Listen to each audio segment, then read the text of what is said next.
This is LBC from Global, leading Britain's conversation with James O'Brien.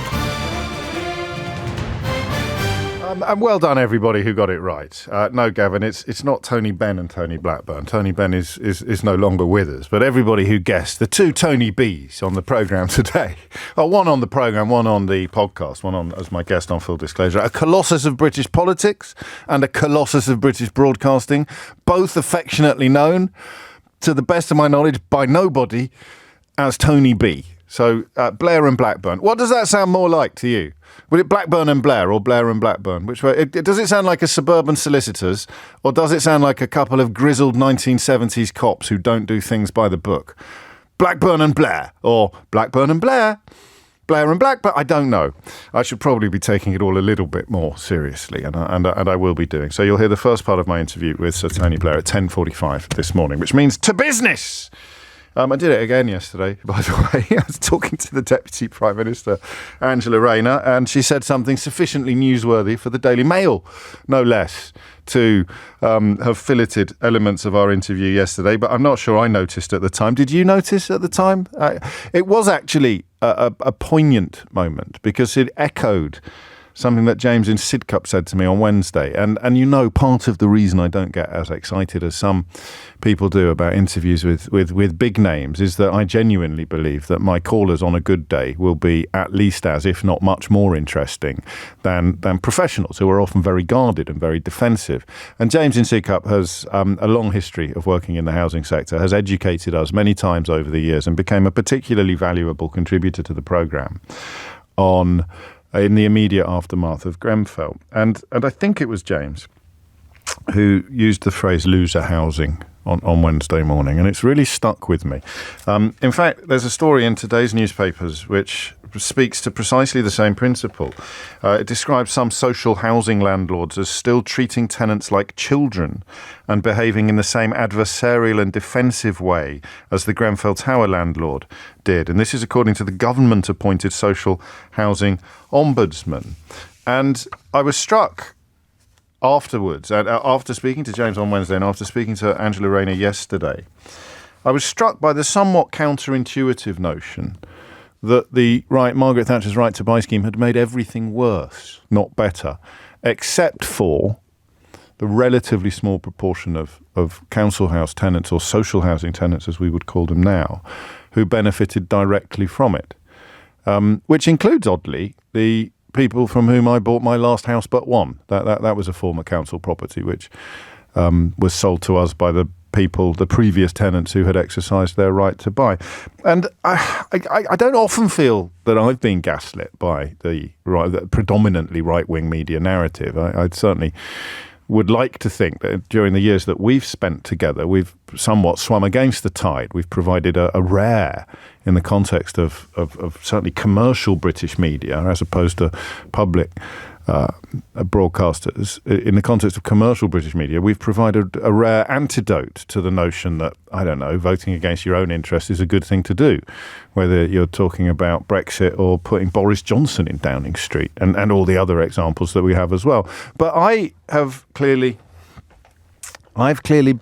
bought into the notion that right to buy was an almost unalloyed good until relatively recently. That the most obvious obstacle to concluding that it is brilliant is the fact that they didn't replace the properties they were selling. So that would have been a much cleverer way of doing business, wouldn't it? Because you can build for less than you can sell. So the premium that the tenant gets by exercising their right to buy goes to the tenant, but the seller, in this case the local council, the local authority, doesn't lose out because the money they receive goes into building a property that the minute the keys are handed to somebody is going to be worth a lot more than you've spent on building it. So in essence, it could have been brilliant. But I mean, the story that always sticks most with me, and I must double check the details for you just to get it absolutely right, was the son of one of the Conservative ministers most closely associated with the right to buy scheme ended up being one of the biggest landlords in the country, owning previous council housing. So it moves into the private sector and it gets bought up by landlords, then private landlords who, well, are not necessarily a worse option for tenants than social housing landlords, except that they are usually more expensive. And what Angela Rayner said on the programme yesterday was that the 2012 legislation that came in, and I apologise, I missed this. In 2012, David Cameron's government introduced legislation that meant you could be eligible to buy your council property after just 3 years of being a tenant. Now, I don't want to sound like a snob, but I've got a problem with that. That seems to me to be absurd, that a reward for 3 years of social housing tenancy is an enormous discount on bricks and mortar that many, many people could only dream of buying. And the reason I use the word snob is that obviously I got onto the housing property ladder via the more traditional means, and it possibly sounds like I'm pulling up the drawbridge or presenting people not as lucky as me in life from getting on the same ladder that I'm on. But 3 years? And then you take that property out of council housing stock? So here's the problem that I've got. And I think this is another area where Scotland is a foreign country for those of us pontificating from the London, from the capital of the UK. Scotland, I think, Rachel and others tell me, scrapped right to buy years ago. So there could be some interesting perspectives there. But who is best qualified to answer the question of whether right to buy was a good thing or a bad thing?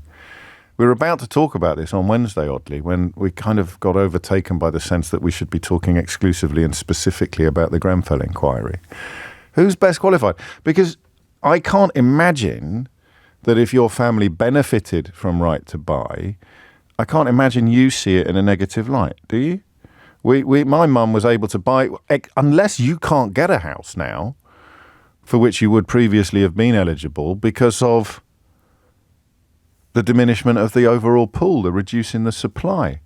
I don't know what we would have objected to sooner if the money raised by allowing people to buy their council houses had been immediately invested in more property. So that seems to me to be the first obvious problem with it, but that doesn't mean that it was a problem intrinsic to the original scheme. Yeah, the idea that perhaps conversations behind closed doors were going on that would have shocked the rest of us is exacerbated by the fact that the son of one of the Tory housing ministers at the time ended up being one of the biggest private landlords in the former council housing sector. I don't know what conversations were had around that dinner table. But who is best placed to say whether it is an objectively good or an objectively bad idea? I don't think it's the people that benefited from it.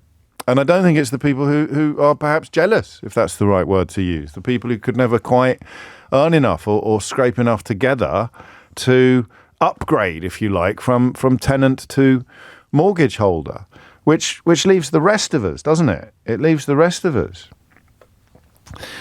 to judge, possibly the neighbours.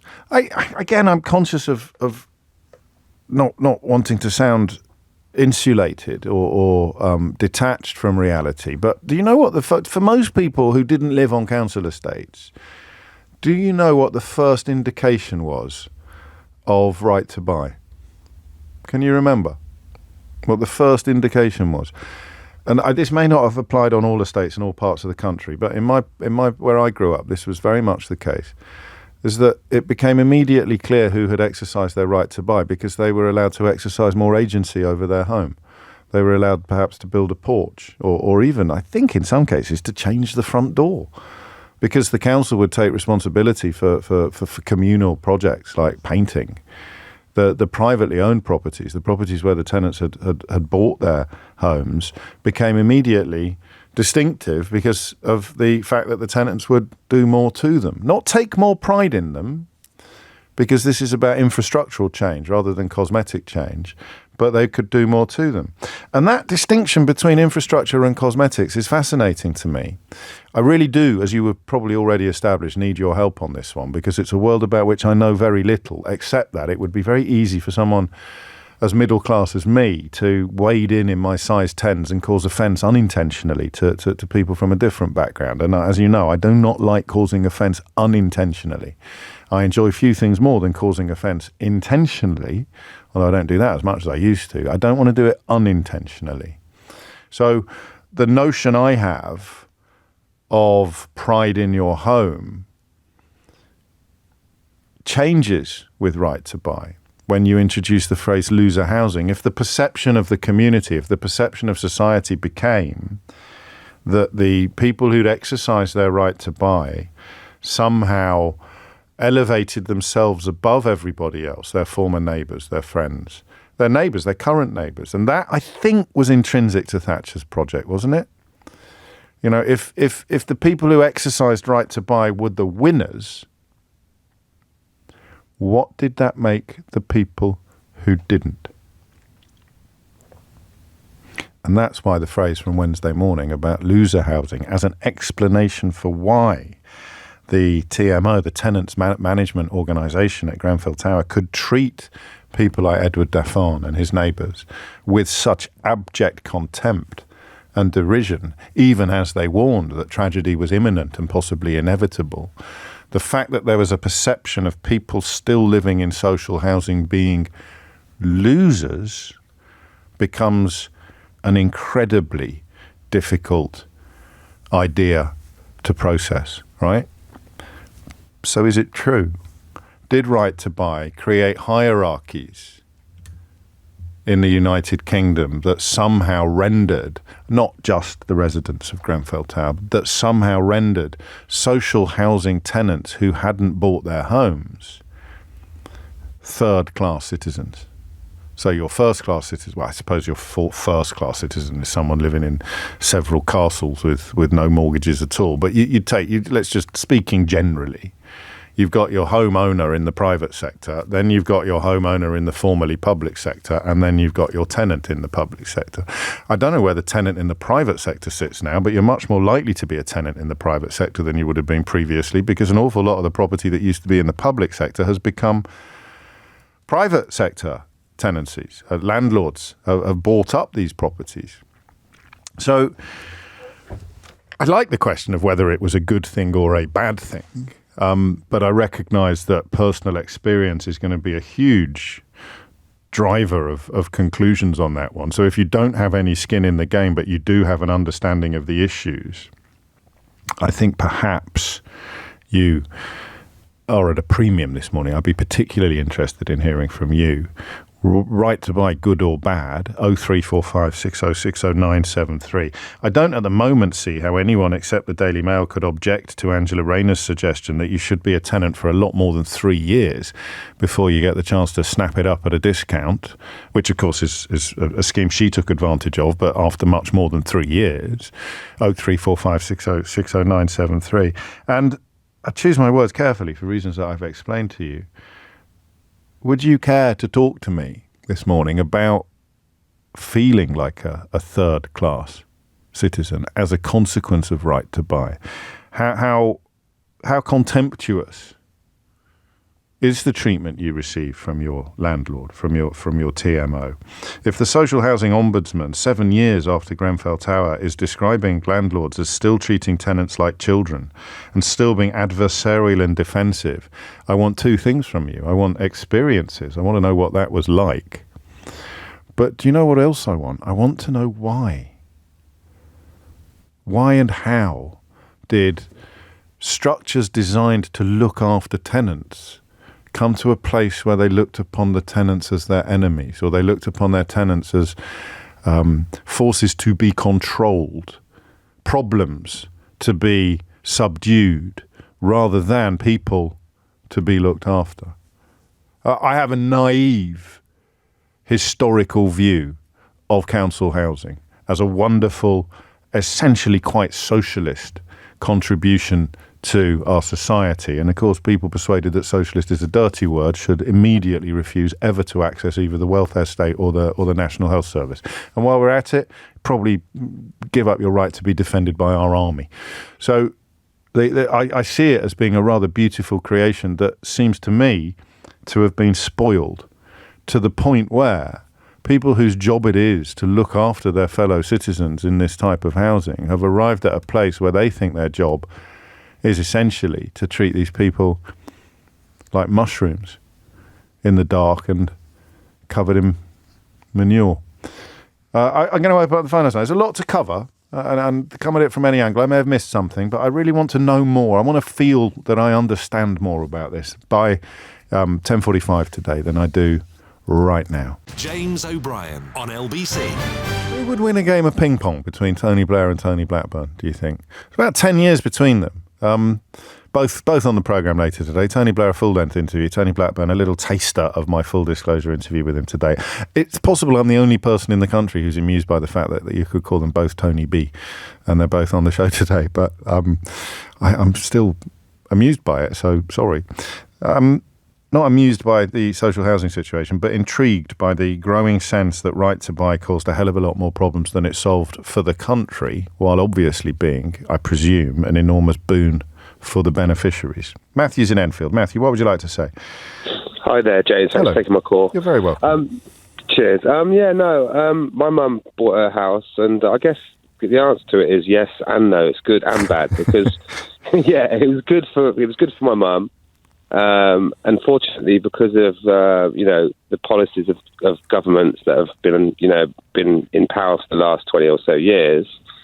And, without actually kind of restocking housing and without having the foresight to put a kind of cap on the price of private renting, and all these different elements that have created this crisis we're in. There should be affordable housing for people on a lower wage, people that are under 30,000 a year. It's ridiculous that they're paying £1,700, £2,000 a month for a 2-bed flat. When in the private rentals. In the private rents, exactly. So you're struggling to get the home you want, are you, as it were? Well, yeah. I mean, or you're paying too much for the one you've got because you can't get social housing. Well, the problem is that I'm getting topped up by universal credit, right, which is not what I want. The equivalent 2-bed flat to what people have got in kind of like affordable housing would be £600-700 a month, whereas I'm paying £1,700 to £2,000. And is that something that you're 100% confident about? You could show me the property that is still social housing, and it would be that much more reasonably priced. I could show you. Yeah, because this is what's missing from a lot of the debate, isn't it? In that the council, even if they're treating their tenants appallingly, as seems increasingly likely, they're not trying to squeeze every last penny out of a potential tenant in the way that many, not all, but many private sector landlords. I mean, James, no doubt it has gone up. You might be looking at now for a 2-bed flat, you might be looking at £900 to £1,000. Sure. But still, on an average wage, taking home, say, £2,300 a month, if you're paying £900 to £1,000 a month, you can afford to still pay your bills, and you can afford not to get handouts from the government. So, whereas I'm getting a top up.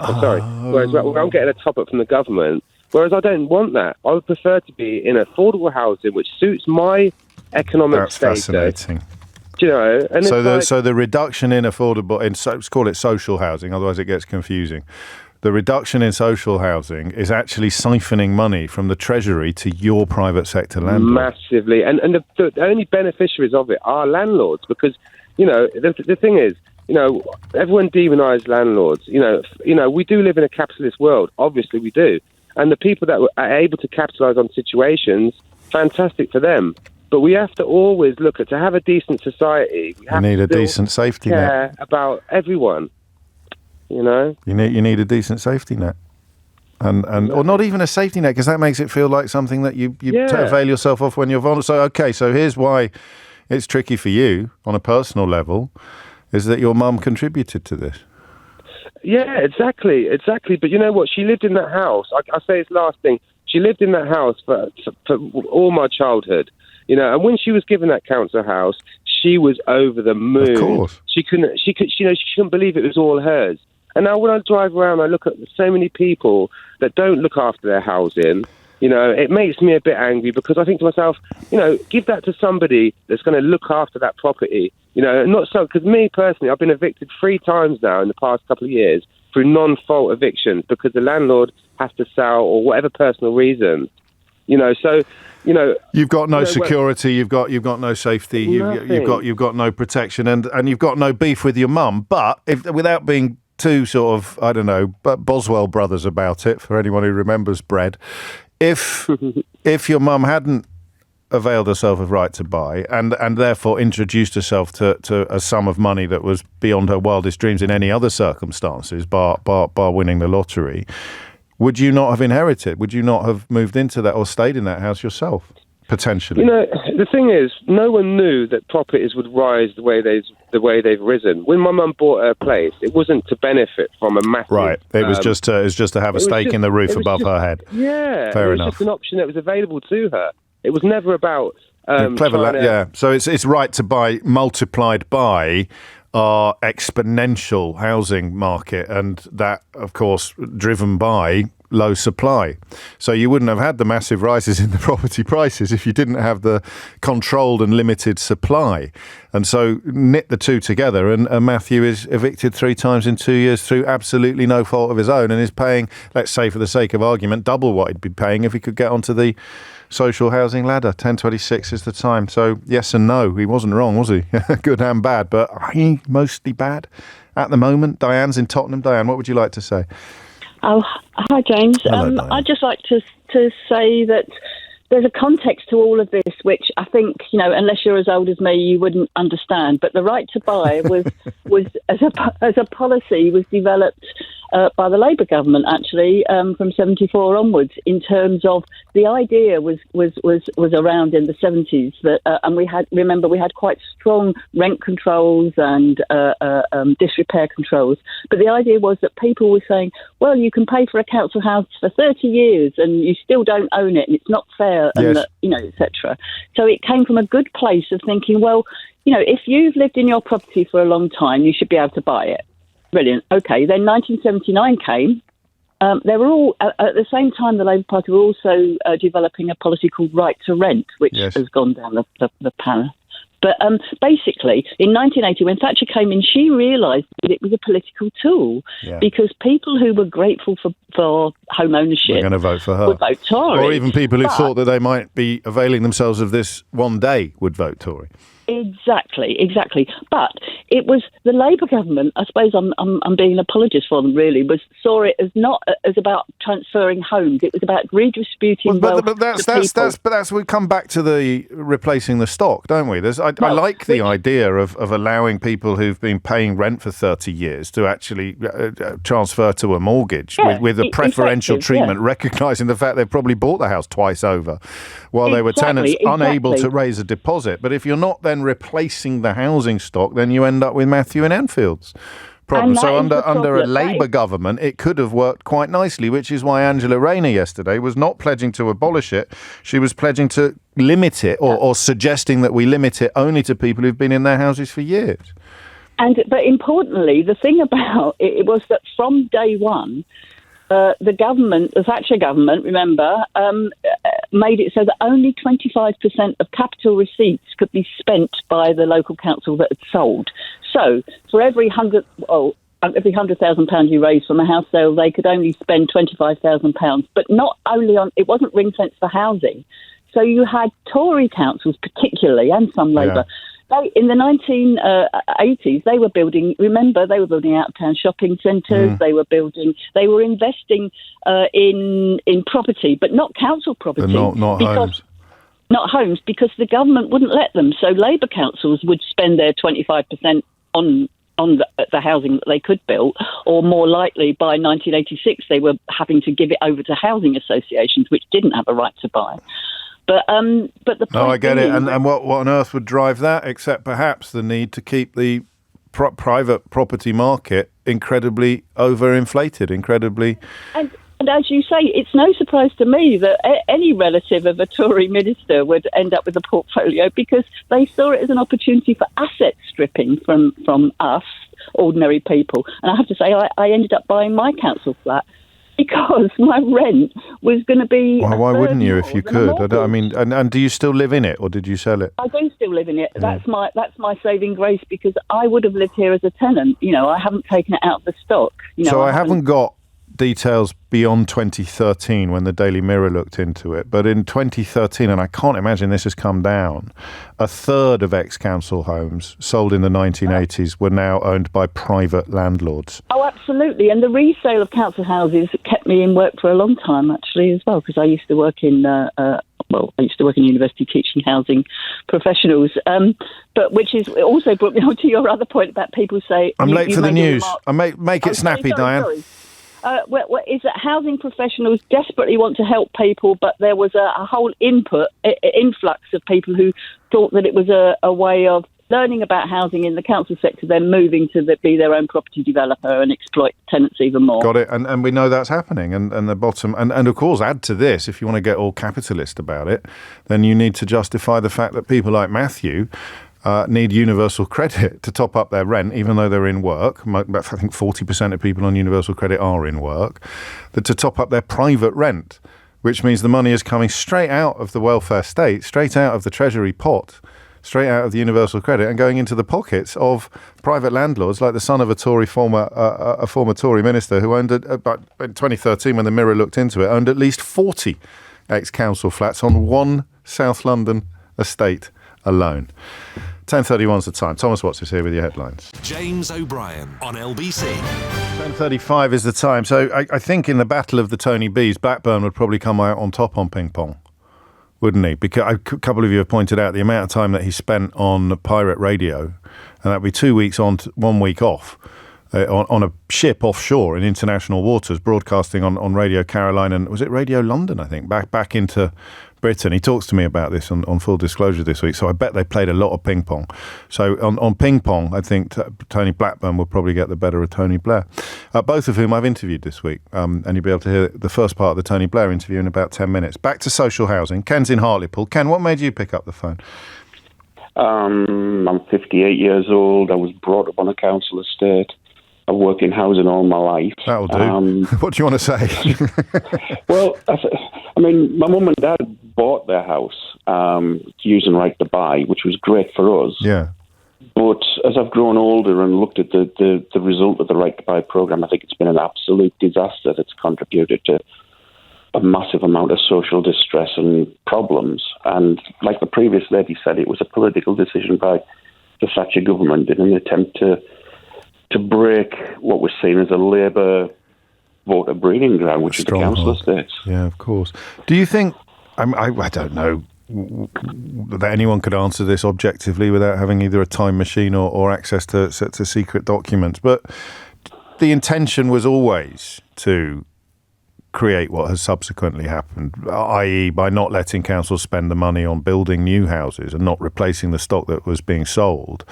There was always going to be an introduction of more social division, more social hierarchy, and huge and unrealistic inflation in property prices. I don't know. I don't think they thought that far ahead. No, maybe not. I think it was just an attempt to So it hasn't affected you personally in a negative way? You've just watched what's happened to the bigger picture? Well, I'm a property manager now, and I manage some rented property that are on council estates, or what would have been council estates, and as I say, I was brought up on them. And what's the difference in price between one that's still social and one that's private? Oh, the private rents are a lot less. The private rents are less?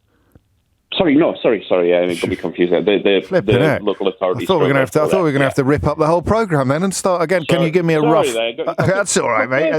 I'm nervous. I get the time wrong on a regular basis. I don't know what you're nervous about, Ken. I get the day wrong. And I got the year wrong once. What kind of difference are we talking about for the average property?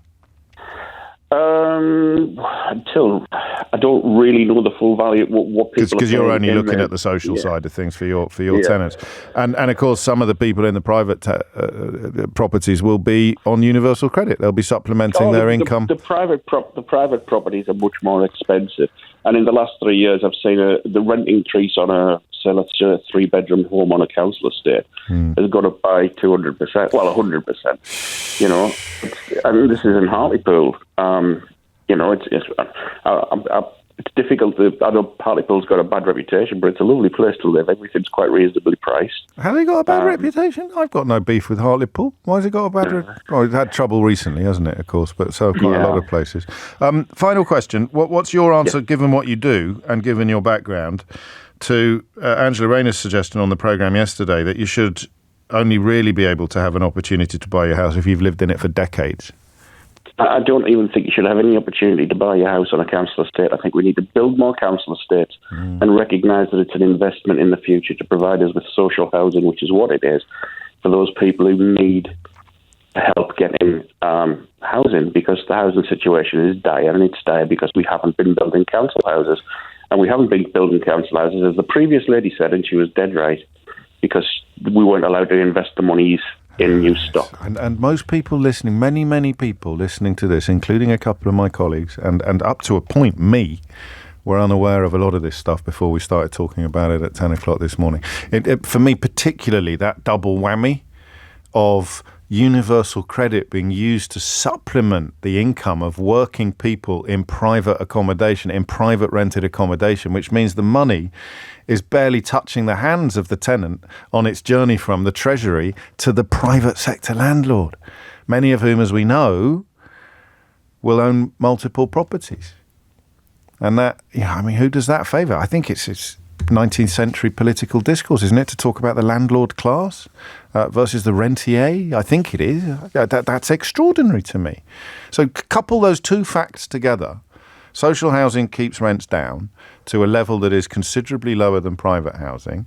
Private housing that used to be social housing has higher rents, so high that the people living in them become eligible for universal credit, and 40% of people on universal credit are in full-time work, I think. And therefore money paid through universal credit goes directly from the Treasury to the private sector landlord.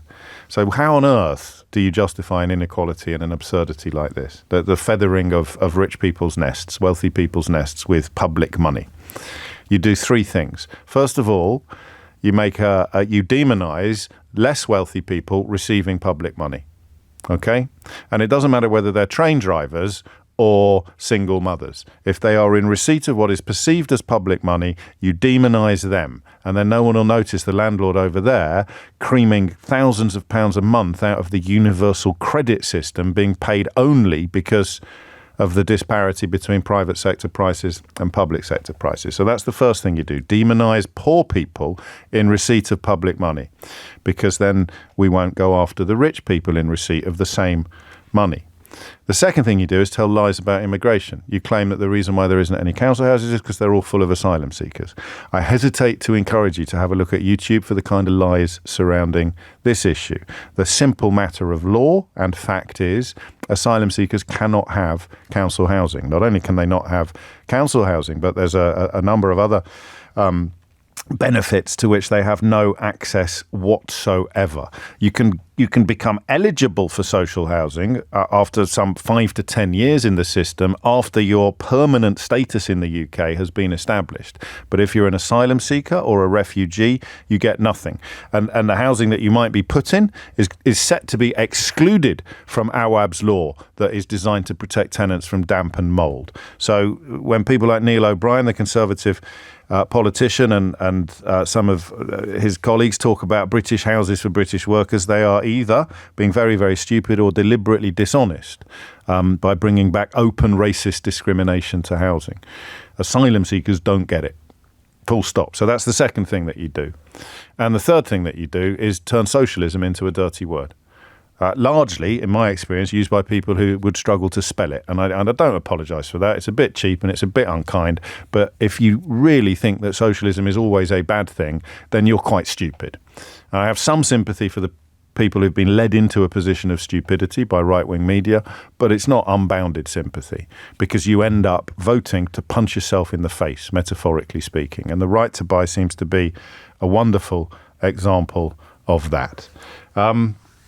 We're going to return to this subject. Loads of people waiting to talk, but we've got quite a busy show today. And I know what you're thinking. Why did you just go off on one of your mad monologues then? And the answer is that that's actually quite important, because you sit here wrestling with the mystery of how we've allowed this to happen. And the answer will always involve demonising people born in other countries, demonising the welfare state, and demonising the notion of wealth distribution or tackling social inequality. That this is what happens when those three things dominate media and political narratives in any country or any society. But I wasn't clear until today on just how relevant it was to today's conversation. After the next hiatus, I sit down, you'll hear me sitting down yesterday with Sir Tony Blair, former Prime Minister, and an interview which covers an awful lot of ground, although I'm going to tell you, as long as you promise not to tell him, it's a bit like bowling to Jeff Boycott or Don Bradman. I mean, people like Tony Blair are so well versed in defensive strokes that you're highly unlikely to get a ball past the bat if you are going for the wicket. So it's not really an exercise in trying to bowl him out, as it were, but it is an exercise in trying to learn more about and something from someone who is, I mean, inarguably one of the biggest political figures of the 21st and late 20th century. And you can hear some of that after this. James O'Brien on LBC. 48. I should probably tell you that there's quite a long pause between my first question to Tony Blair and the beginning of his answer. So I'm going to play it to you now, but do not adjust your radios. Do you enjoy being interviewed? I think that's the first time anyone has ever asked me that question. That's going to be my next question. Have you ever been asked anything that you've never been asked before? Yeah, well, I mean, people have often asked me, did I enjoy being Prime Minister? Yeah. And did I enjoy Prime Minister's questions? To which the answer to the latter one is definitely not. Now I'm always a bit nervous about being interviewed. I'm always thinking what can go wrong, which is usually quite a lot. Even having done so many? Yeah, you do get better at it. Of course. I mean, I remember my very first interviews. Pretty bad, really. So you get a little bit better at it, I guess. Yeah, you must do because you get more practice at it. But it's always, you're never sure. And then sometimes you do get asked a question that you think, actually, I'm not sure what the answer to that is. You have to say so. Well, one great advantage of leaving office is that people don't expect you to know or have an opinion on everything. Whereas when you're Prime Minister, you get asked about everything, from the English football team through to, the latest pop music. So getting better at things is arguably, certainly one of the central themes of your new book on leadership, isn't it? Lessons for the 21st Century. You identify sort of three ages of leadership, and the third one is the one where all leaders will hopefully end up. Who is this book aimed at? Who did you have in mind? Did you have a reader in mind when you wrote it? I mean, certainly not the incoming Prime Minister in the new government, because it was started... I don't know how many times you have to say that. I don't think anyone's ever going to believe you. Andrew Marr in the New Statesman, adamant that the whole thing was written entirely for Keir Starmer's benefit. It really wasn't. I mean, it was begun sort of several years back, and because I've been really busy, it's taken me time to write, and it was finished in May. But I think, it's written partly for leaders, but it's also who are coming into office, because... I'm sort of thinking of the things I wish I'd known, or someone at least had got me to think about before I started exercising power. But actually the book, I think leadership's the same in any organisation, whether you're running a country, a company, a community centre or a football team. And actually I was talking to a friend of mine who runs a restaurant the other evening, and I thought, I was watching how they were running it, I was thinking it was pretty much the same. So it's about the lessons of leadership that I've learned, not just from doing the job, but now my institute works in roughly 40 to 50 countries actually around the world. And, you realize that even though the circumstances and context of leading a country are obviously different depending on the country, many of the things that I learned, usually by error and mistake, you can distill into something of a science. And politics and government is the one area, there are lots of books written on how to be a CEO of a company, lots of books written on football coaches, but very few on what it's like to be the leader of a country. You draw on both experiences, don't you? On being the leader of a country, but also on running the Tony Blair Institute, perhaps drawing a little more on the second period of your life than some readers might expect. Yes, because, I've been out of office now a long time from the UK, 17 years, and I've been working with many different governments and many different leaders. And what is fascinating to me is the degree to which, whether you're running the United States of America or a developing nation in Africa, a lot of the lessons are the same. Even in non-democracies, which you also, yeah, even in non-democracies, because even then, it's your decision-making power arrives by a different route. Obviously, in a democracy, it's the will of the people, and dictatorship, whatever. But the quality of decision-making is still what makes the difference. And one of the things I draw attention to is when you analyse the world today, it really is true that the difference between the countries that succeed and fail is the quality of governance, leadership, and decision-making. And you can have two countries living side by side with each other, same resources, same potential, same opportunity. One succeeds, one fails, and it's all about the quality of governance. And to the idea that you sort of validate or even sanitize undemocratic countries simply by your association with them, and possibly even, therefore, sort of the corollary of that would be to slightly sully the office that you once held. Yeah, but because we do work in countries that aren't traditional Western democracies or aren't democracies at all. But my question is always, are they moving in the right direction or the wrong direction? And so we work in some countries where some people wouldn't. But I think if they're important countries and the leadership there is trying to do the right thing, it's important they're helped. Well, why do you describe this as being the best and most exciting period to govern? I think that was specific to the UK, was it, as opposed to... No, I would say it's anywhere. And that's because of my...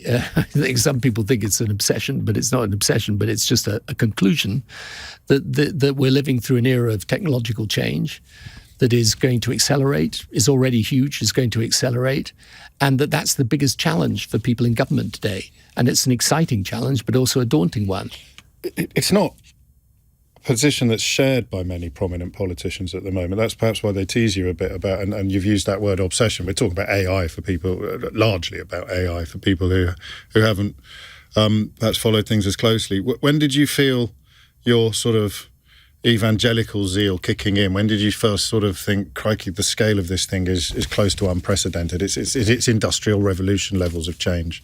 I think a few years back when I started to look at the way the leading companies were developing, when I started to study artificial intelligence, and now you've got this generative artificial intelligence, ChatGPT and all the rest of it, which at the moment is like a toy, but in time will become highly sophisticated aid to decision-making. And then you're going to have, I think in the next few years, artificial general intelligence, which will be its own new revolution. And, one of the things that is relevant specifically to Britain is that Britain's got a very strong position in this. After America and China, potentially Britain is the third leading country in the world on technology. But we've got to keep our position and build it, because that is the economic future for Britain. I've got absolutely no doubt about that part of it at all. And a lot of these new technologies, for example, in life sciences and in medicine, are going to allow us to do things we've never even imagined before. I should stress, or one of us should stress, that the whole book's not about that. It's an important theme in the book, but only one part of it. Let me take you back, if I may, to that notion of the three ages of leadership and your own time in Downing Street, when you arrive there and you are open to influence, instruction, education, because you are aware of your own lack of knowledge, lack of experience. It's hard to think, as you've said before, of any job in the world where you can go in with no experience whatsoever of running something, and that something turns out to be a whole country. I did think, reading some of that, about two recent incumbents, about possibly Boris Johnson, well, definitely Boris Johnson and possibly Liz Truss, who are kind of possibly exceptions to the rule that you described when they arrived in Downing Street. Yeah, I mean, look, yes, but part of the old Prime Minister's club is that you try not to spend too much time attacking your predecessors. Sure, but we have to use examples to examine the thesis. But I think, look, I think there were a lot of reasons why things were difficult for both of them. But when I set out these three stages of leadership, I guess I was going more by my experience more generally. And I do think, because I think this is also, you can apply this to life as well. There is this first stage where you know you're ignorant and are prepared to listen. There is then a second stage where, if you're not careful, you kind of think you know it all and therefore don't need to listen. And the third stage, which, as I say, is the sort of nirvana of politics, is when you usually, by experience and humility, realize, no, there are things I know and there are things I don't know, and I should carry on listening. Do you know at the time which age you're in? You don't, do you? No, it's a very good point, and you don't. But but you do in retrospect. So when do you think your third age started? I think towards the end of my time. I mean, that's too vague, isn't it? More specifically, if you could. No, I think after. I mean, look. I'm kind of exaggerating to make a point. Of course, yes. You always carry on listening, but I think after my first term in domestic policy, I did a real rethink, and this is why I restructured Downing Street and introduced things like the delivery unit so that we could implement much better structural reform in health and education and law and order particularly, and did a lot more strategic thinking and going out and listening to people who were engaged in the front line. I think post 9/11, when we were taking military action in Afghanistan and Iraq, and I say in the book, and I mean that even though I, will strongly defend the decision to be with America in that period and to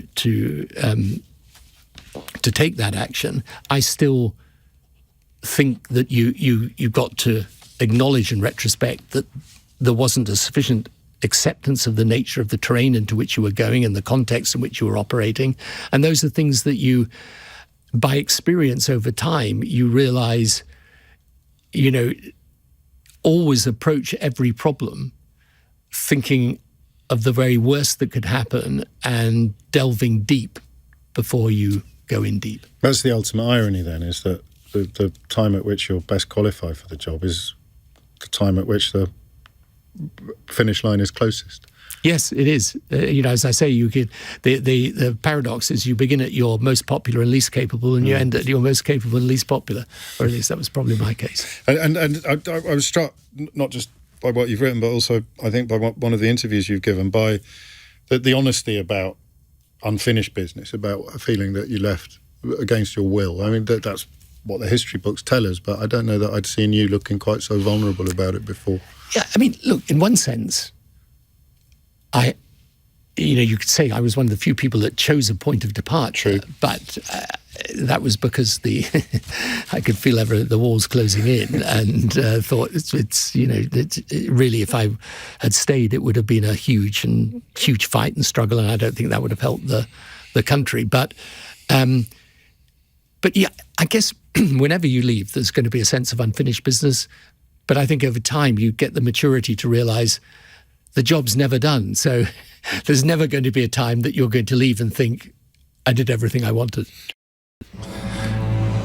You are listening to James O'Brien on LBC, interviewing the former Prime Minister there. If you didn't recognise his voice and you tuned in halfway through, that was Sir Tony Blair, not Tony Blackburn, who I've also interviewed this week, and I'll be playing you a little clip of that later in the programme. But there is another chunk of the former Prime Minister, which I'll start playing to you at about 11:45 today, where we move into some rather more current territory with regard to Elon Musk and Twitter, social media, and of course his successor in Downing Street, Keir Starmer. In the next hour, there's quite a few stories which are all part perhaps of a similar theme, about body image, about food, and about what role the state should have in looking after those of us exposed to those problems. James O'Brien on LBC. It's 4 minutes after 11. Everyone's a critic. I like this from Rob. I'm nowhere near a fan of Tony Blair, James, but compared to the shower of shocking amounts of sewage that we've endured over the last 14 years, what an intellect. Jerry goes in a slightly different direction. Why the hell have you got that B-word Tory Blair on your show? Who will be next? Pol Pot. So all human life is here. And indeed, the second half of that interview will be here at 11:45. Listen, this is a funny one, really. Because It's one of those stories, and I don't know if you've noticed that these are the stories I'm becoming most fascinated by as we find ourselves entering this curious era where we are no longer leaders of the resistance in the context of the worst period of government that this country has endured in peacetime or indeed in wartime. Go back to 2016 and then just watch how things just got progressively worse, and the role of these lone voices in the media that aren't in the pocket of the Tory party or their funders was pretty clear. We're not going to be talking every day about how awful politics is until politics becomes awful every day. And when it does, hopefully in some ways, from a professional point of view, sooner rather than later would suit me. But as a citizen of this country, I wouldn't mind a period of stability and sensibleness to last for as long as possible. And if it does, we need to find other things to talk about together. And the stories that I enjoy the most, and enjoy is the right word to use, are the stories that see me holding different opinions from the ones that I would once have had. And Nanny State is a really good example of that. I don't think we'll waste too much time on the psychology of this. We've done that quite a lot recently, particularly with regard to workers' rights and the way in which workers are persuaded to side with their own bosses on an argument about how much rights the workers should have. There was, for me, something quite staggering about Rishi Sunak standing up in the House of Commons last week and describing train drivers as being highly paid. Now, technically, I suppose, train drivers on 60 or 70 grand a year are earning more than the national median. But to use the word highly paid rather than well paid is to suggest that they're being paid too much. And Rishi Sunak's personal wealth currently stands at about £625 million. So I found it absolutely remarkable that he, with his personal financial situation, can essentially tell other workers that train drivers are too wealthy. It's train drivers you should be worried about, not hedge fund managers with hundreds of millions of pounds in the bank. So those bloody train drivers. You're struggling to make ends meet this week. Yeah, it's those train drivers. You had your winter fuel payments taken away. Yeah, blame the train drivers. Whatever you do, don't blame people with £625 million in their current account. Well, blame possibly is not even the right word. If you seek to understand wealth inequality, it's highly unlikely that train drivers are the key contributors to your perception that you don't have enough coming in. Highly unlikely that that's down to train drivers. But there's Rishi Sunak successfully, or at least enthusiastically trying to create that idea. But nanny state's another example of something that you're persuaded to believe that things that are good for you are bad for you. So what was the thing we were talking about yesterday? There's so many examples of health and safety. This is obviously a lot more serious than taxes on sugar or salt. But the way in which I felt the planets aligning this week, actually, a bit, when I remember how columnists like Richard Littlejohn in the Daily Mail, who I appreciate younger listeners won't have heard of, but back in the day he was a very big deal. I think they even gave him a go on LBC at one point. That's how big a deal he was. He used to talk about health and safety, because it's funny to take the mickey out of health and safety in a country where Grenfell Tower could happen a few years later. So you talk about health and safety. You talk about lefty lawyers, whose job it is, of course, to conduct prosecutions of the kind of people and companies responsible for Grenfell Tower. So you've got lefty lawyers down with that sort of thing, i.e. down with legal representation. Down with health and safety, i.e. regulation that is designed to keep us alive in some cases, never mind merely safe. And then, of course, David Cameron's boast about causing or starting a bonfire of red tape, when it was indeed the absence of effective red tape that created many of the problems that we had detailed in such forensic and heartbreaking context on Wednesday morning by Sir Martin Moore-Bick. So you take those three things: red tape, health and safety, and what was the other one?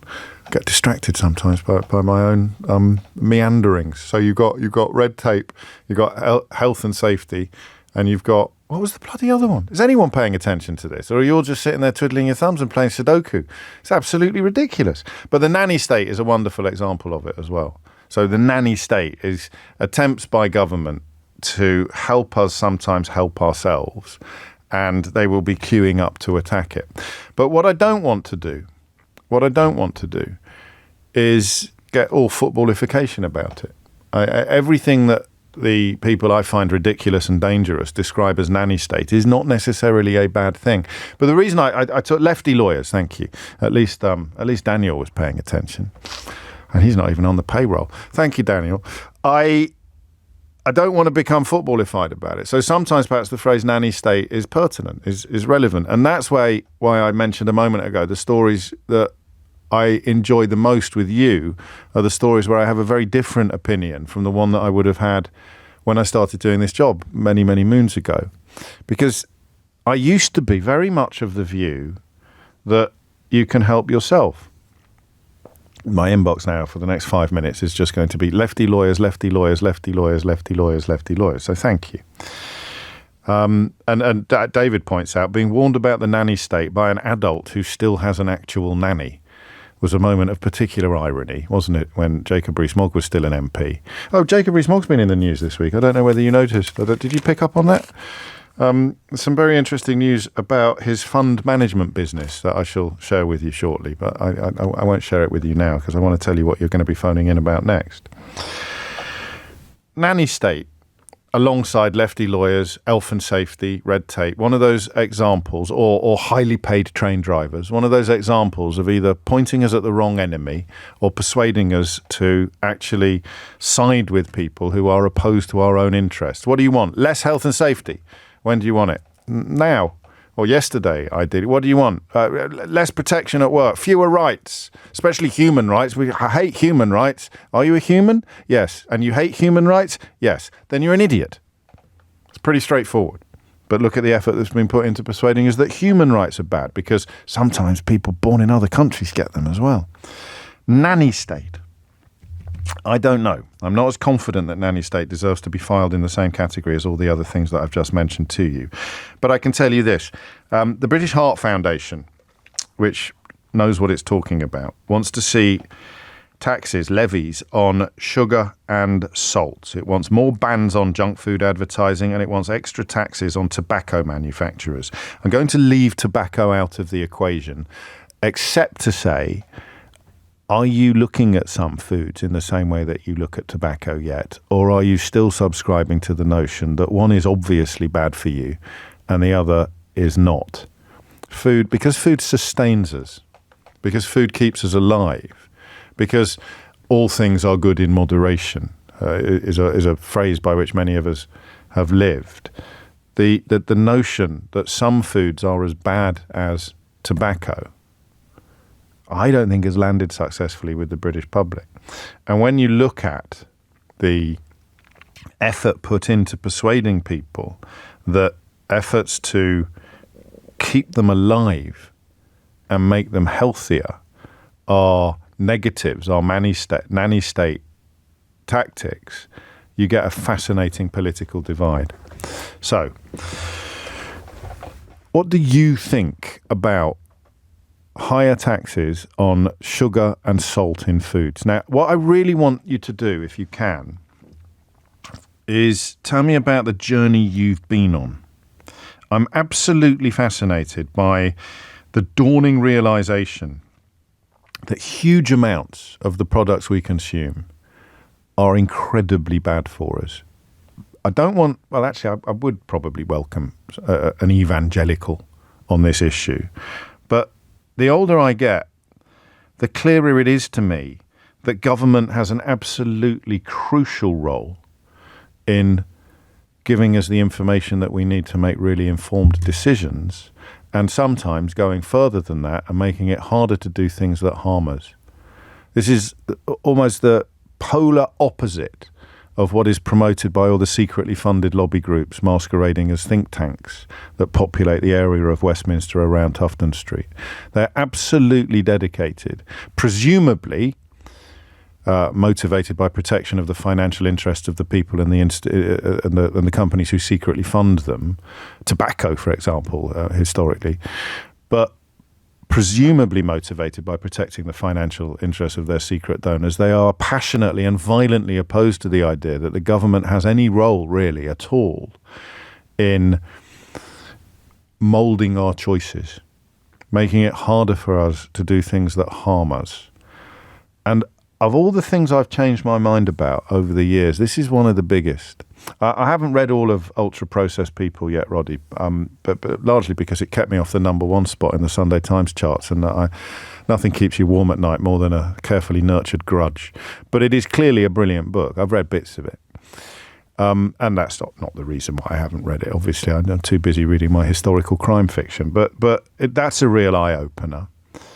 The bottom line is that if we keep consuming sugar, salt, and to a lesser extent fat on the scale that we currently do, it is going to cost all of us unconscionable fortunes in the future, whether we get ill or not, because we will be funding the NHS that looks after everybody.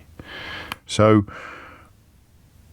what I want to know is, I've got 3 questions for you. Pay attention. This is important. I've got 3 questions for you this hour. The first is your straight gut shot reaction to the idea of higher taxes on sugar and salt, and why. Okay, so 0345 6060 973. The second one is your personal journey, your transformation, your discovery or realization that a lot of the stuff that you ate and drank was incredibly bad for you. I always think of the single mother, and I'm sorry to go all sort of poetic or Hovis advert on you, but I always think of a single mother who is not exposed to a lot of public information. She is, however, exposed to advertising. And she's wheeling her baby home from the bus stop. And they go past, say, 6 billboards, of which 4 have got adverts for fizzy drinks or fast food.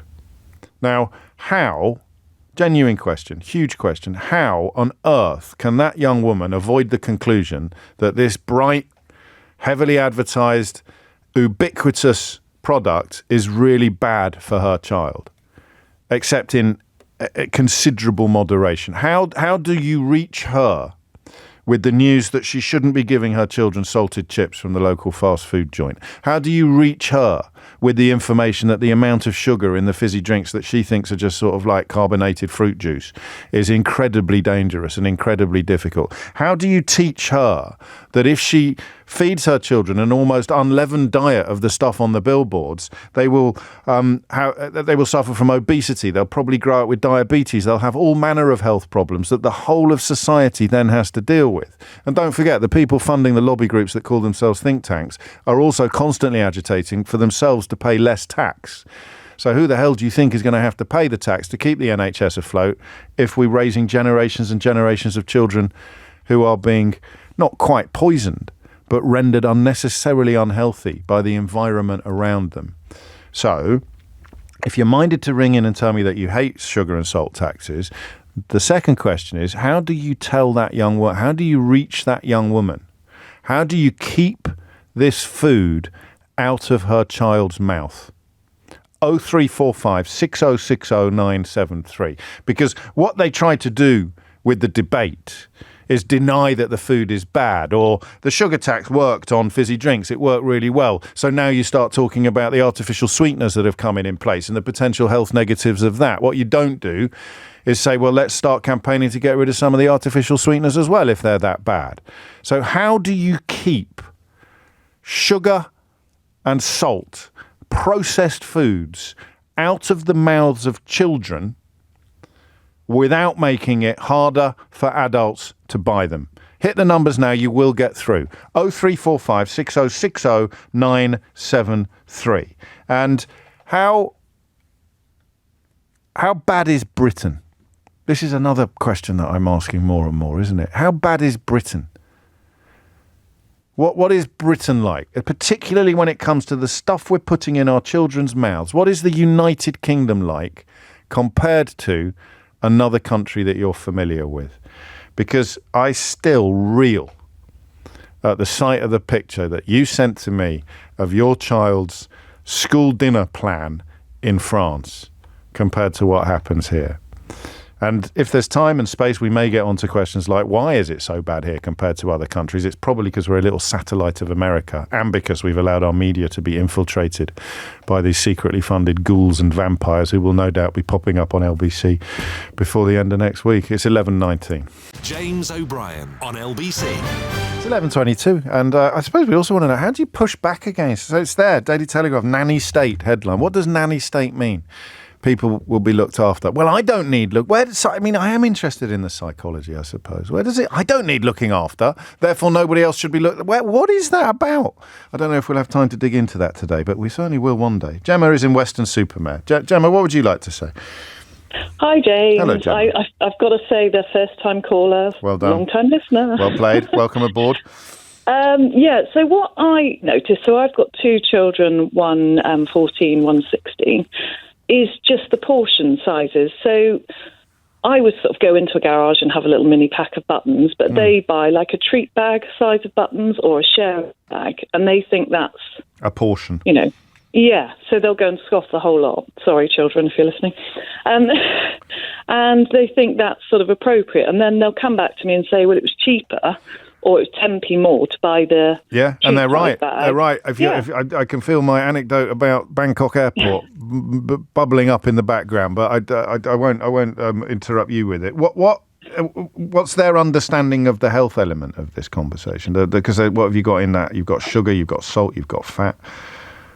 Well, do you know what? We, in our local chemist, I think they've taken it down now, but what they did is they had a brilliant sort of visual demo of how much sugar, say, was in like a I remember that pot of yogurt and all that kind of stuff, and you could actually see how much sugar was in each thing. But that doesn't matter if you've not got an intrinsic understanding that sugar is a bad thing, and we don't have that. I don't know if we have it in other countries. We used to sprinkle it on our breakfast cereal. Sugar. If someone said to you, sugar and nicotine, which is worse? No, I mean, people would think you were mad even for putting them on the same page. So I used to love those pictures. We used to do it with fizzy drinks as well, and the number of teaspoons of sugar in Coca-Cola. Yeah. But I was thinking about it the other day, and if you don't have like an innate understanding of how much damage sugar can do, those pictures are fairly pointless. I know. I think it's like an education thing. They just need to tell them, about the multitude of But that's nanny state. Sugar core. Nanny state. And what about higher taxes? Would it because you've just actually proved the point, really, when your children say, well, it's only 10p more, so make it £2 more, and they won't buy it. Yeah, exactly. Yeah, I think that might be it, because, I mean, I don't know if you do the same thing, but you go into a shop and you've got an armful of stuff and they ask if you want to carry a bag for 5p, and you're like, no, and then drop it all the way out the shop, But if they were to, I think if it was made stupidly more expensive and proportionally. Just noticeably more expensive, then you've got the problem of discriminating against people with less money, I suppose. But the general good of the population is more important, perhaps. Thank you, Gemma. From Weston-super-Mare to Bury St Edmunds. Sandra, what would you like to say? Good morning, Tom. Thank you for taking the call. That's quite all right, John. Oh, sorry. Sorry about that. That's all right, Sandra. I'm only teasing. Thank you.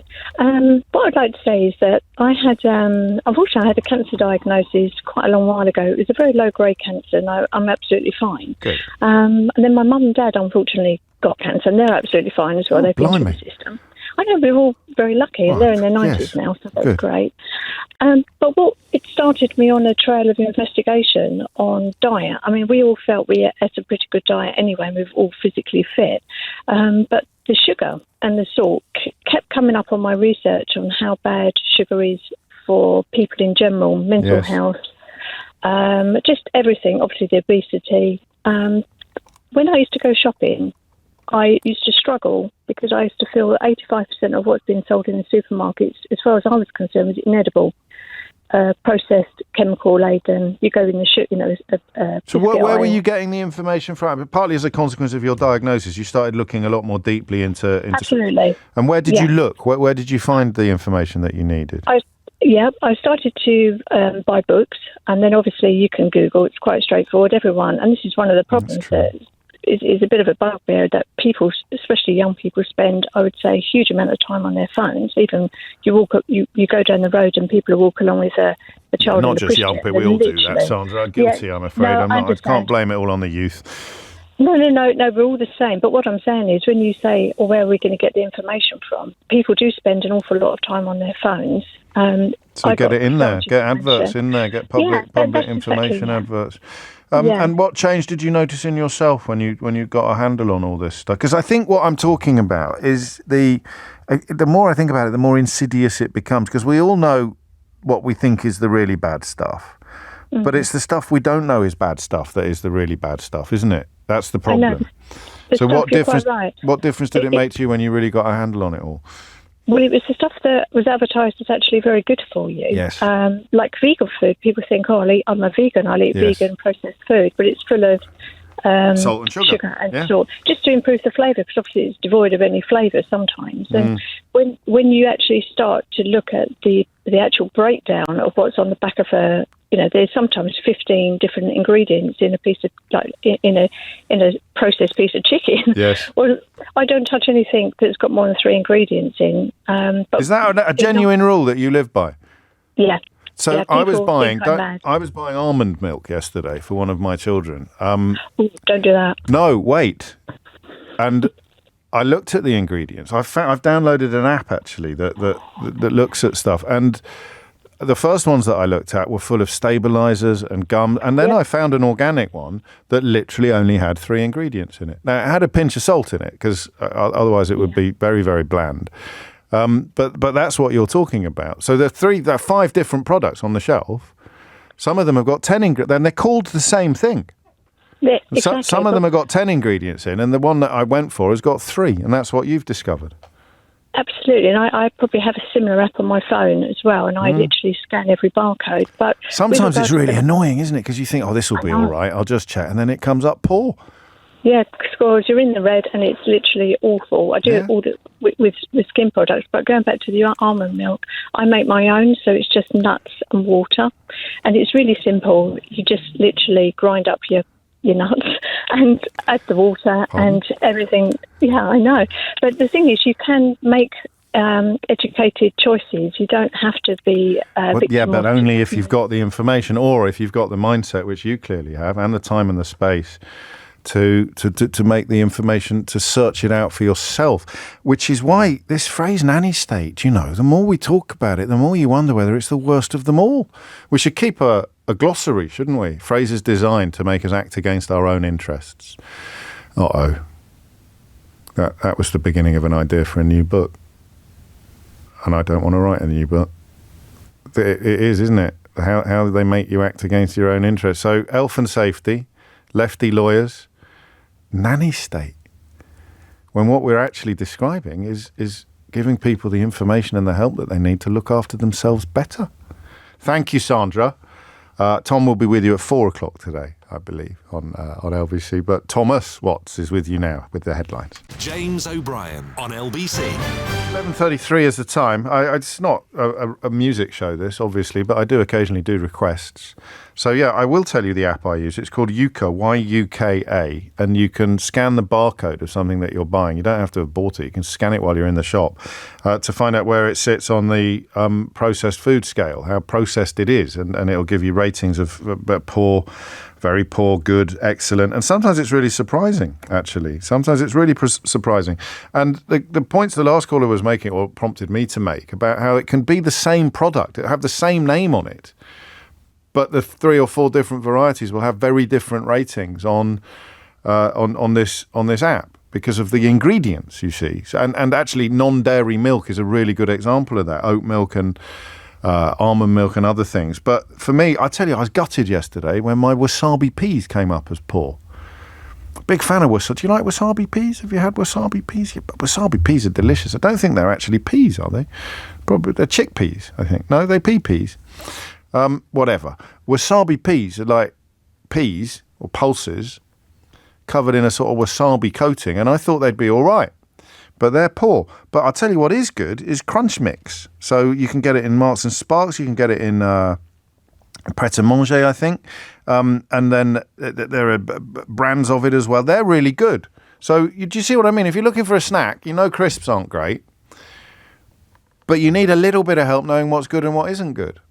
And better labelling would help. So it's Yuka, Y-U-K-A. Have a look at it. They should put me on flipping commission, shouldn't they, frankly?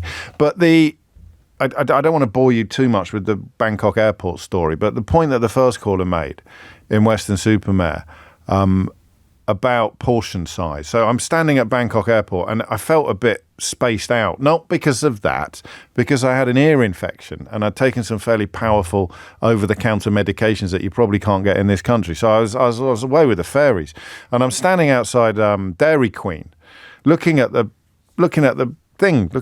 menu, and my mind goes, because I could not work out how the difference in price was so small when the difference in how much ice cream you were buying was so enormous. So you go from a small pot for, I don't know, let's say, I can't do it in baht. Good knows, I'd struggle to do it. So I'll do it in pounds. You go from a small pot, say 100 mils for £2, right? And then it's 250 mils for £2.50. And then it's half a litre for £3. So you're getting 5 times as much product for just over twice the price. And that's I've probably under represented that. I think that's gouging. Is that price? Are we sure that? No, I don't think. Nudging. That's nudging, not gouging. So of course you're going to buy you're going to end up buying a wheelie bin full of ice cream because psychologically you think you're getting a bargain. You didn't walk into the shop thinking, oh, I really fancy a wheelie bin full of cookies and cream. You walked in thinking, oh, I'll just have a little taste of something sweet to set me off nicely for the journey home. And then you look at the prices and you think, well, there's no point paying £2.50 for a smidgen when I can pay £5 for half a tonne. I'll have a wheelie bin full of your finest ice creams. And so you end up wheeling a bin out. I first discovered this in America. I've told you this a million times. I didn't even realise at the time what a big deal it was. When I tried to buy a packet of crisps in an American supermarket, I wanted to buy a small packet of Walker's crisps or the American equivalent of a small, or chips. Couldn't get it. All I could buy was a like Santa's sack. Like Father Christmas's sack-sized portions of chips. And you wonder why America led the way on obesity. So this is not, it was an unfortunate analogy. I shouldn't have said single mother. It could be any young woman wheeling her child home. But it's not about her, it's about us. And this is part of the problem. So I give you that picture of the single mother wheeling her baby past all the billboards and you think, oh yes, poor woman, that's terrible. She should have. And then you go home and eat all manner of things that you should. We all need help, but they call it the nanny state to make us think it's a bad thing. What could we call it to prove how stupid it is to turn nanny state into a pejorative? Care, compassion, help, staying alive advice. Oh, I can't believe Keir Starmer is considering giving us staying alive longer and healthier advice. Absolutely bonkers, this story. Probably the biggest story of our age. Leroy's in Ruislip. Leroy, what would you like to say? Hi, James. Always good to speak to you, sir. You're likewise, well. Yeah, I've gone into schools on numerous occasions and brought in a shake. The shake, 9 out of 10 times, was green. The kids run away from it, and I pour it out into little cups. I say, no, try a bit. They all run a million miles away from it. Then on one occasion, which I'll just to be clear, you are invited into the schools, Leroy. Yeah, no, just climb the fence. Yeah, of course I work.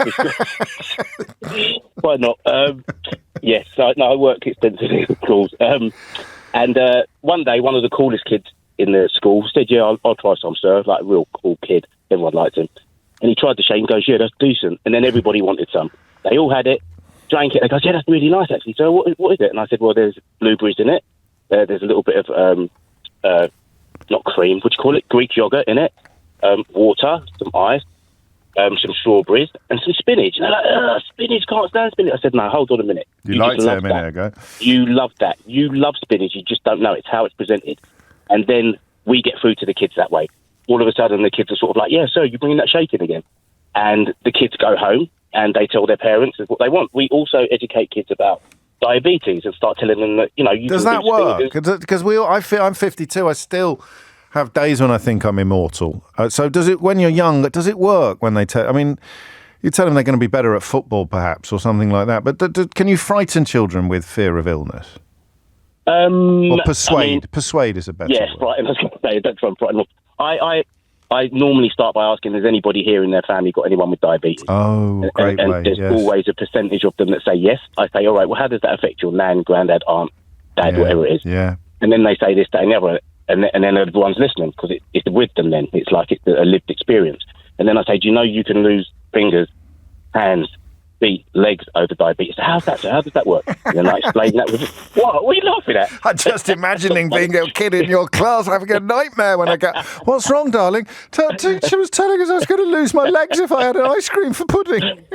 Well, the way I put it across is he made me rethink myself now. No, seriously, they get it, and it makes me think. What else I let them know is that these guys, Mr. insert name of like well-known cereal brand here, Mr. So-and-so would never let his children eat Cocoa Pops. He would never let them eat Frosties. He would say, that's like social media, mate. It's like the social media documentary where all these tech bros in San Francisco were queuing up to say, oh, no way am I letting my children have a smartphone.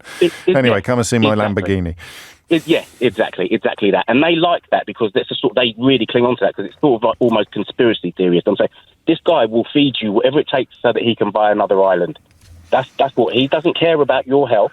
He cares about sales prices. And if he's worried, that the population is waking up to it, or that politicians are beginning to see the wisdom of these kind of policies, then he'll write a check for a lobby group on Tufton Street, and the next thing you know is that your radio or your newspaper will be carrying a story about the nanny state and how it's an appalling infringement of our personal liberties and big government in order to stop children from growing up and losing a leg. That's a little bit Partridge. You're not. What is your discipline? What do you teach? I'm the CEO of a charity called Sweet Science Foundation. We go into schools. We use boxing sort of like as a vehicle to teach kids. 2 days running. I don't know if you were listening yesterday, but boxing came up yesterday as well when we were talking about pupil exclusions. So James, you rely on funding then? Yes, we do. Now that we've become a charity, yes, we do. And James, this is something that I would like to speak to you, whether it be privately on here, but I would love you to be involved in our charity. I would love you to be involved. So something I could definitely have a look at. I'm not doing any boxing though, Leroy. Well, I was going to invite you down to the Lynn Club to show you what we do and put you through your paces with a couple of our coaches. I'll never come out. I won't come out alive. What if I get hit? No, it's non-contact. Let me emphasise that. It's non-contact. We teach it with the only thing that gets there'll be people listening to this. There'll be people listening to this now thinking, oh, there you go. If I get myself down there, I can have a swing at James. No, you'll be able to sell tickets, mate. You'll be able to sell tickets. We have it to ourselves. Private gig, but I'd love to get you down there and explain to you exactly what it is we do because we're effective. It sounds like you are. I would like to find out more. So give your deets to Eleanor and we'll have a look at that. I'm not making any promises, but I'm certainly very interested in finding out more about what you do. I'm also interested in putting more things on this list. Lefty lawyers, red tape, health and safety, nanny state. 2 more come in. Politics of envy and champagne socialism. Very successful phrases designed to make us all oppose things that are actually to our own benefit. It's just gone 11:43. I might carry this topic over into the next hour because it's really interesting, isn't it? And I think we're making some really important progress.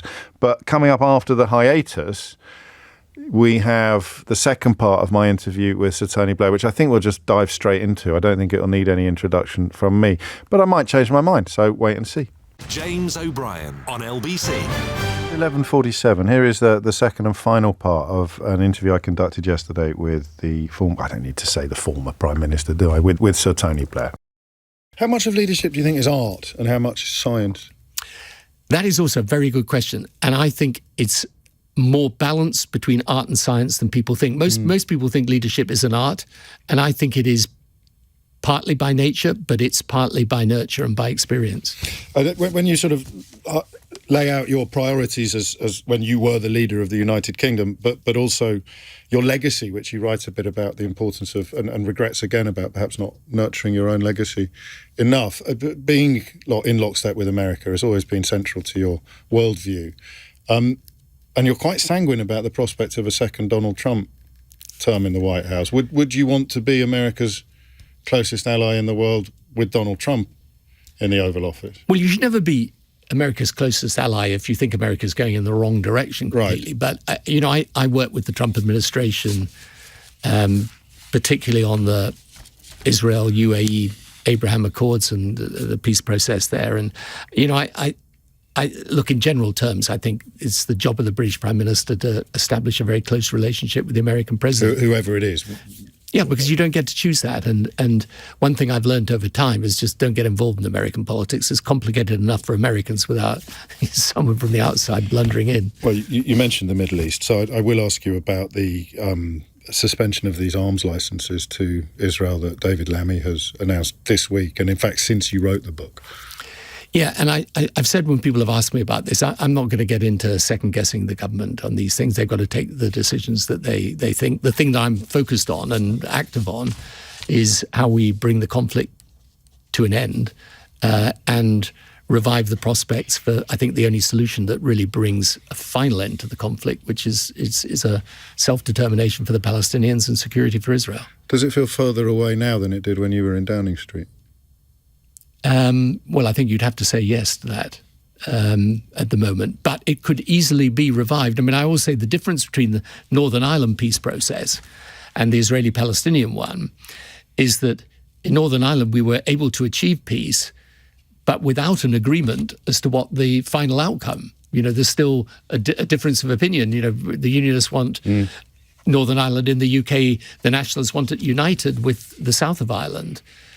Whereas in the case of the Israeli-Palestinian conflict, the irony is there is an agreement amongst most reasonable people that you need to have a two-state solution, but it's the circumstances that make that extremely difficult to negotiate. And I have come to the conclusion over a number of years, and when I go back to the Middle East soon, it'll be, I think 270th visit since leaving office. So I've been there a lot, and I'm deep in the politics of the region. And I think you're only going to get peace now if you can create the circumstances of genuine cultural acceptance, that it's not just about where do the borders go and, some of the detailed elements of negotiation. It's you're going to have to win the hearts as well as the minds if you've got any chance for peace. The hearts and minds, there's a lot, isn't there, about the tension between feelings and facts. And when you address the issue of populism, you're perhaps more optimistic than some people are at the moment. But you wrote it before, or at least you delivered it to the publishers before Elon Musk's actions on the platform that he owns went quite as strange as they've gone, up to and including trolling the British Prime Minister. So you advise leaders in general, and I think Keir Starmer in particular, elsewhere, to ignore a lot of criticism, to ignore the particularly vituperative stuff. Can you do that when it is coming from somebody who owns arguably one of the most influential platforms on the planet? Yeah, but I mean, it's the same as the other media platforms. There will be people who criticize you. I think one thing today is to understand that the public, I mean, this is my assessment, the level of vituperation and vitriol is greater today than it was in my day. And social media, which I wrongly thought might civilize conventional media, has had the opposite impact. But I also think the public kind of distrusts it at the same time. I mean, they may use it and they may fuel it, but they also want leaders to stand out against it. And so I think if you're going to lead a country, if you're scrolling down the comments section, you're going to do your head in. Well, I mean, whoever you are, that's true. But, yeah, and therefore you've really got to try and create that temperament where you just set all that to one side. The question of jurisdiction as well. The server will be in one country, the person writing the message will be in another country. We've arguably seen this a little bit with the riots recently. But do you foresee a point in the not too distant future where other countries are going to have to follow Brazil's lead and take actual action against platform owners for the dissemination of disinformation? Well, I'd certainly see a position where the world's going to have to come together and agree some rules around social media platforms. And I think that's,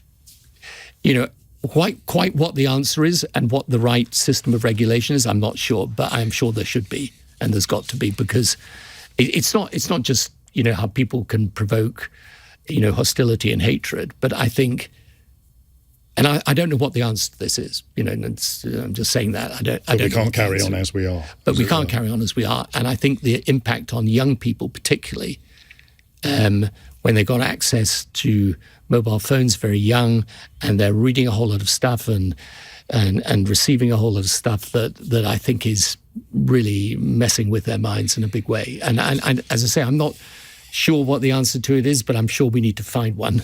I've resisted any temptation to ask you to sort of score Keir Starmer's report card so far, not least because plenty of other people have already asked you that question.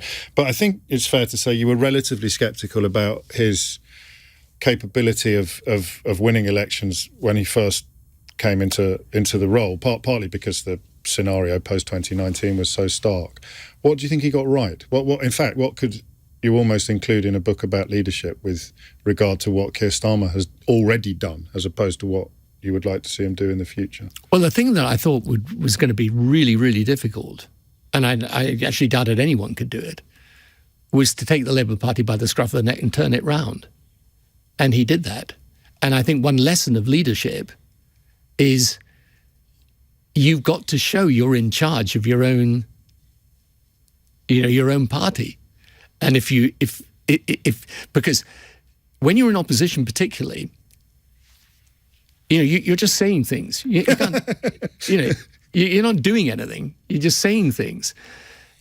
The only thing you do is you run your own organisation. You run your party, and therefore it's absolutely essential that you show you can do that, because people will think if you can do that, maybe you can run the country. By contrast, if you can't do that, I don't think I'm going to trust you with running the country. And I think, the thing that he did that I really have to say, he did with extraordinary skill and determination was take the Labour Party and turn it round, because it was heading towards extinction, frankly, post-2019. Well, I'll knit two questions together in that case. You mentioned opposition. How important do you think the result of the current Conservative leadership election is? And do you think that is a party that is facing extinction potentially in the way that the Labour Party was in 2019? Well, I think today politics is just much more fragmented. There's much less loyalty to political parties. So I think today, as opposed to when I was first starting in politics, my first election in 1983, I had people on the doorstep say to me in that election, I don't agree with anything the Labour Party is doing. I don't like your leader. And you're doing all the wrong things. And I would sort of say, well then, maybe you're not voting Labour. What do you mean I'm not voting Labour? I always vote Labour. My father would kill me if I didn't vote Labour. Gosh. So, those days are over. Those days are over. So no political party's got a right to exist in today's world. And this is why you get a splintering of the vote and new political parties forming. Our system makes it hard for them to form and get traction because of the electoral system.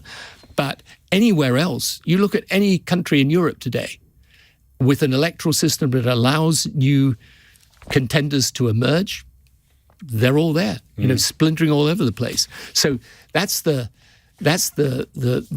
first thing. And the second thing is to recognise, what was the question again? The actual, with reference to the current slate, the current candidate slate, does the result matter? The Conservative Party is where we were getting to,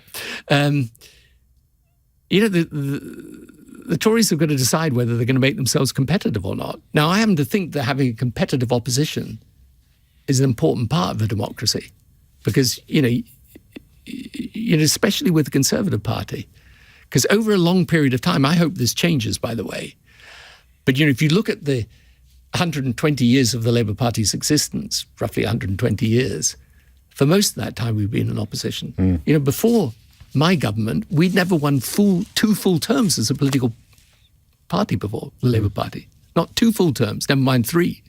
So, this is what I hope is broken, but and will change now with the new government. But the fact is, if the Conservative Party, goes into its own little corner of politics and, talks to itself, it's going to be a bad thing for the country, never mind for the Conservative Party. But so, just with reference to the people who are running, do you think that one of them best represents what you describe as the possibility of becoming competitive? Well, I'm not sure, to be quite honest, but even if I did, it would probably be death to them if I decided to endorse one of them. Black spot.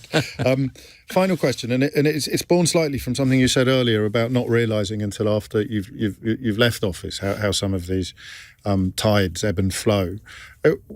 Achieving the kind of ultimate job as a relatively young man, early 40s, when you got into Downing Street. In the years subsequently, what constitutes ambition when you've already, in a sense, achieved the highest that you could as a member of a society? I think purpose still. If you've still got a purpose, and in the work we do with these governments around the world, we can measure impact and we can see what we're doing, and I personally find it exciting and interesting to do. I think it's really, look, if you've had the ambition to get to the top in politics, you've probably got the ambition to do something afterwards, especially if you leave relatively young. But it's the same for you in broadcasting. It's tough, right? You to get to the top, to stay at the top.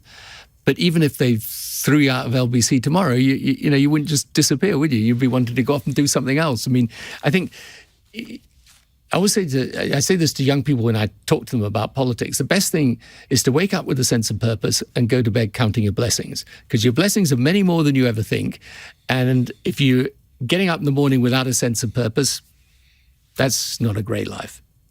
Not just young people who could heed that guidance. No, well, anyone, I guess it's true, but it's important to learn it young. Of course. So Tony Blair, thank you. Thank you very much. On leadership, Lessons for the 21st Century is out now.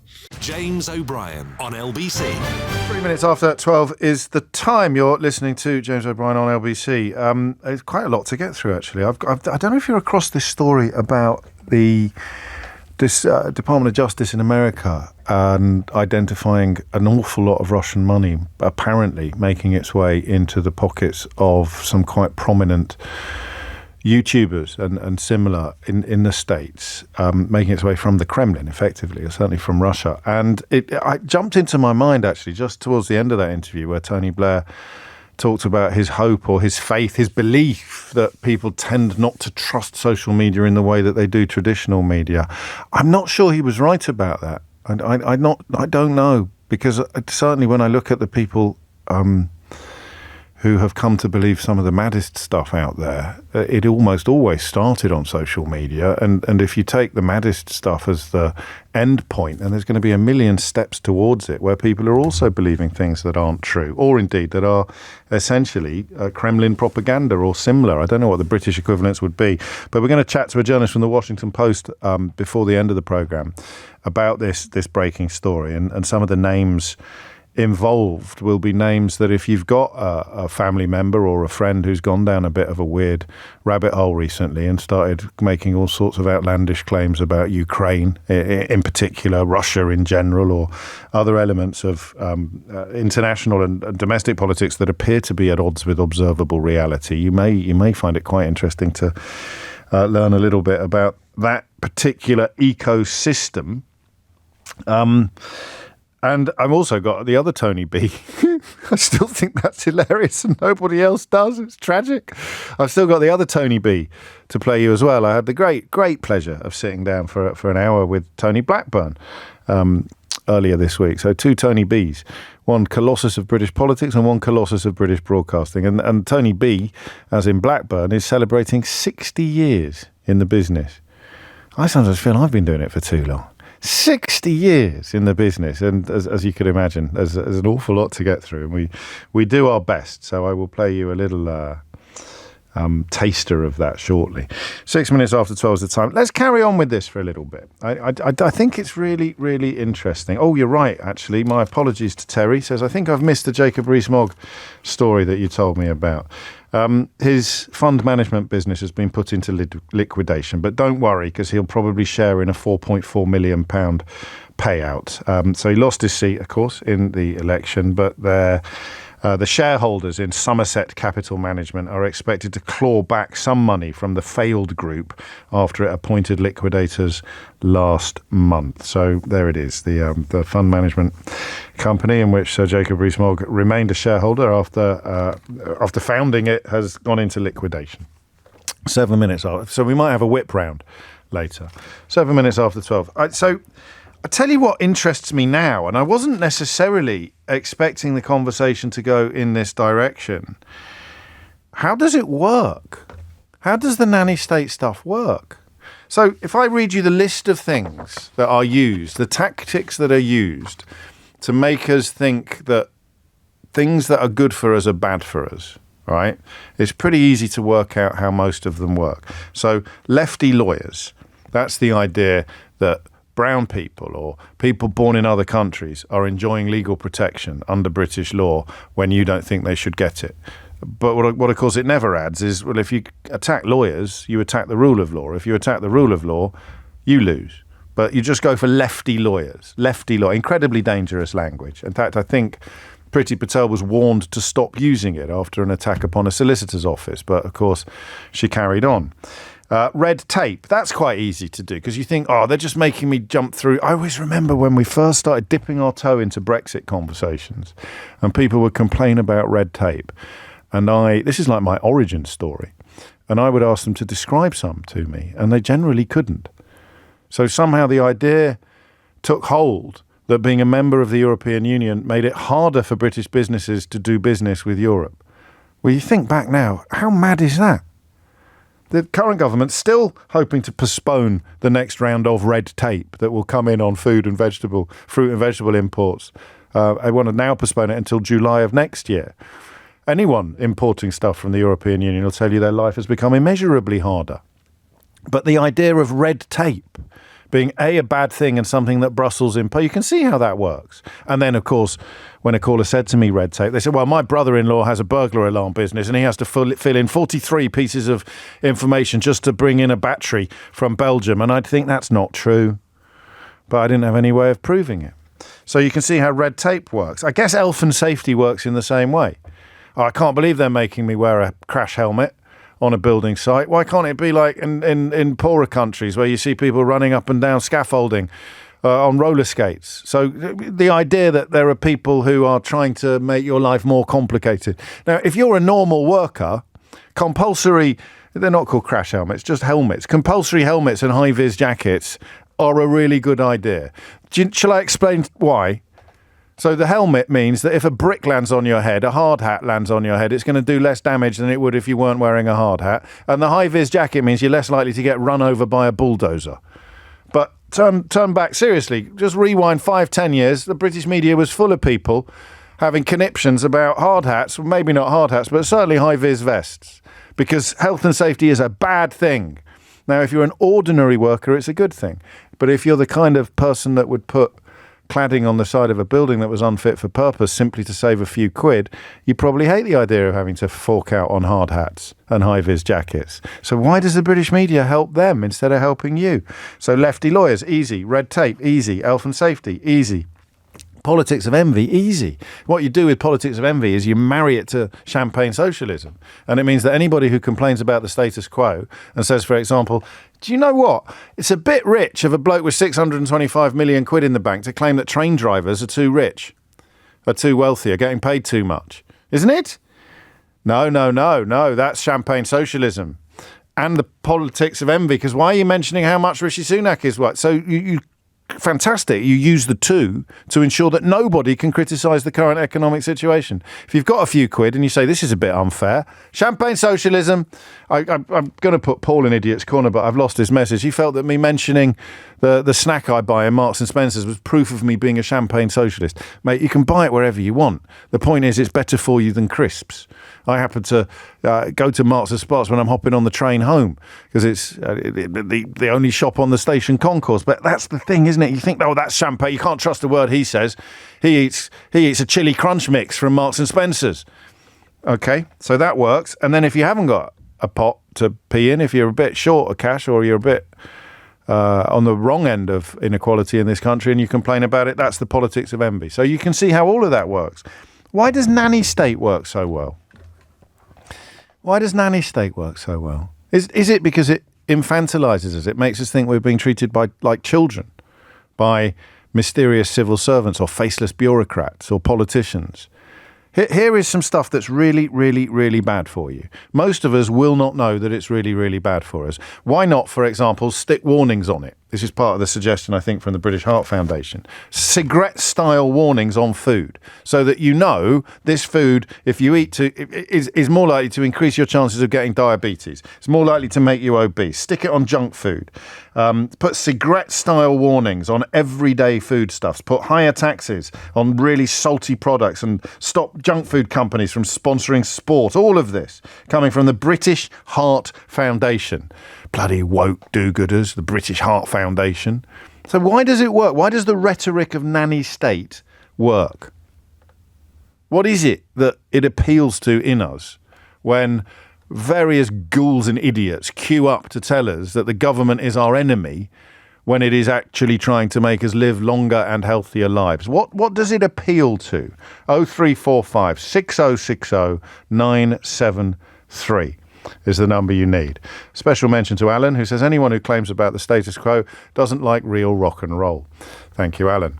It's coming up to 12:15. So you can do all of them. You can work out lefty lawyers. You can work out red tape, health and safety, politics of envy, champagne socialism. I need more on the list of tactics and phrases that they use to persuade us to oppose things that are good for us. But nanny state's a really tricky one.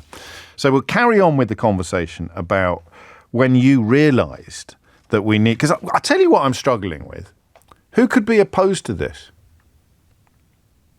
Now, you might think you're opposed to it, or you might have thought you were opposed to it 20 minutes ago, an hour ago. But every call we've taken, every thought we've shared, every idea we've had together makes it absolutely crystal clear that, of course, at the very least, we should be putting warnings on foods that are bad for us. Go a little further, make them more expensive, make them harder to buy. What on earth is the problem with that? Who would not put warnings on tobacco these days? Who would not put warnings on alcohol these days? Who would not want to be told things that are true about things that they are putting in their mouth? And if I tell you that you can get 5 different brands of oat milk with completely different health impacts, 5 different varieties of the same brand with completely different health impacts, because some of them have got flavourings in, some of them have got oil in, some of them have got higher and lower levels of salt and sugar, and some of them have got nothing in them except nuts and water. Maybe a pinch of salt, but you'd know about that. So 5 varieties of the same product with completely different health impacts. And you think it's a bad idea to put warnings on the stuff that's bad for us. So what do you think is happening to you and to me, to all of us, when the phrase nanny state is used to make us think that people trying to do good are actually doing bad? Hit the numbers now, you will get through. All right? 0345 6060 973. And I've still got time for a couple of calls on the question of your story, your journey, your realisation that the government, the state, needs to do a lot more in this field to help keep people like you and me healthier and alive, and our children alive for longer. It's 12:15. James O'Brien on LBC. It's a deliberate conflation, says Amos, which is a nice turn of phrase. It mixes up "this is bad for you" with "don't eat this," and no one likes being told not to do something. It is. That's what I mean by infantilization. So I want you to be completely honest with me. When you hear someone say nanny state and you feel your heckles rise, what's going on? Why does it bother us so much? 0345 6060 973.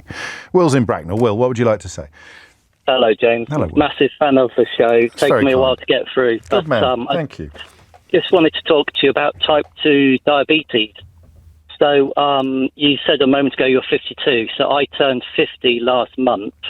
And prior to turning 50, my sister had been saying to me that I needed to go and get a random blood test. Yeah. And I'd been putting it off. I'd been feeling lethargic, complaining of a couple of other bits and bobs. Went for a blood test, thought as I always would, it'd come back absolutely fine. Yeah. And it didn't. It came back and it said that I am type 2 diabetes. Okay. And I'll be absolutely honest with you, it absolutely knocked me for 6. Did it? Because normally I'll get a blood test and I'm told I'm fine. And you've always thought of yourself as quite healthy. Yeah, I mean, like every man, I look in the mirror and I kid myself, I look like David Hasselhoff. I don't, but, I don't drink much. I don't eat the wrong foods. I'm relatively fit. I could probably do with losing half a stone. Sure. But I've always considered myself relatively fit. Yes. So the message comes through. So the next thing I know, I get a message from the NHS, and I've signed myself onto a digital platform course. Right. So you're now committed to not getting diabetes. Yeah. Absolutely. My father-in-law is in his 80s. He's got loads of ailments, including type 2 diabetes. Right. I looked at him for a long time, kidded myself. I was never going to end up like that. And now all of a sudden I'm thinking, crikey, it is important that you eat the right things and you do some exercise, because type 2 diabetes is not very nice, and It's not something I want. So what's going on now? What have you discovered? So the first thing I did, I have to give credit to my wife for this, is I'm halfway through the book by Tom Watts, the Labour MP. Yeah, Tom Watson. So he was quite a big chap, putting it mildly, and he lost about 8 stone by radically changing his diet. I think he had a diagnosis of type 2 diabetes, not just pre-diabetes, didn't he? Yeah, absolutely. So I'm reading that for inspiration, and it's very, very good. And overnight I've just knocked so many things out of my diet that are bad for you. And being absolutely honest with you, most of the stuff out there, James, is bad for you. That's the most amazing thing, isn't it? That's why I feel we're only scratching the surface of this story. And I want the stuff about what it's like in other countries. Why is Britain much worse than other countries? And if it is, why is it? But I think it is. I think it must be. Well, in the book, Tom refers to the food machine, and he mentions a few cereal makers, which are colossal, really, really powerful, and some other food producers. And we're up against this machine that, unfortunately, people like Jamie Oliver on his own has probably not got enough power. But he's a great. I mean, look at how they like. So it's not just. This is the thing that perhaps interests me most. If you're making all your money out of turkey Twizzlers, you're gonna move heaven and earth to give Jamie Oliver a coating, aren't you? Right. So I completely understand the motivation of big business dedicated to maximising profit, regardless of the negative impacts that it has upon the customers. You think of the gambling industry. You even think of Grenfell Tower. Money, money, money. Yeah. But how? And maybe, I suppose, the people I'm about to describe are sort of victims of that propaganda war. But when ordinary people end up thinking that Jamie is their enemy, he's a great example of what we're talking about, actually, that he's somehow, I'm sick of him, or this, that, and the other, when all he's done is commit the cardinal sin of caring more about their children's health than they do. Yeah, absolutely. I've picked up a few things in my journey. I'm only a couple of weeks in. Sweet potatoes are absolutely fine. White potatoes, big no-no. You can put sweet potatoes in the air fryer as well, can't you? Yeah. So pasta-wise, go on. You were going to say whole wheat, I think, versus normal white stuff. Versus white pasta. But my wife picked up the other day that apparently cold white pasta is okay for you compared to warm white pasta. I don't know if that's an old wives' tale or whether it has to be. I was slightly wary. Slightly wary of jumping into these areas. You could have just completely damaged my inbox, but it's all good. Sure. What? A year ago, 2 years ago. Yeah. What would the words nanny state do to you? Do you know what? I always try to look at things in a really, really balanced way. And never catch on. Funnily enough, I work in health and safety, as you've been referring to on a couple of occasions, and I can talk about it freely, even if my boss is listening, because he admits it's not the most interesting subject, but it is really, really important. Well, exactly. I think it depends how you look at it. If someone lives in a world where there are lots of rules and regulations that stop them doing exactly what they want to do, yes, then they are the people who are more inclined to say, oh, the flipping nanny state. Yes. But if you can step back and say, look, that system, those procedures, those rules, those are in place for really, really good reason, like, for example, wearing a hard hat on a building site because it will save your life. Yes. Well, if you still want to say that's a nanny state, I don't agree it, well, that will be to your detriment because it's there to save your life. So it starts with that little impulse. It depends how near the surface your inner toddler is, doesn't it? And we saw a lot of it during the COVID-19 crisis, which of course isn't over, but the sort of period everyone's clear of the periods of lockdown and things like that. Well, you look at people who are having absolute tantrums, and you think, what are you? Yeah. What are you so cross about? It would be, they're telling me what to do. I'm all in favour of policing until I'm the one being policed. So if you start with the idea of I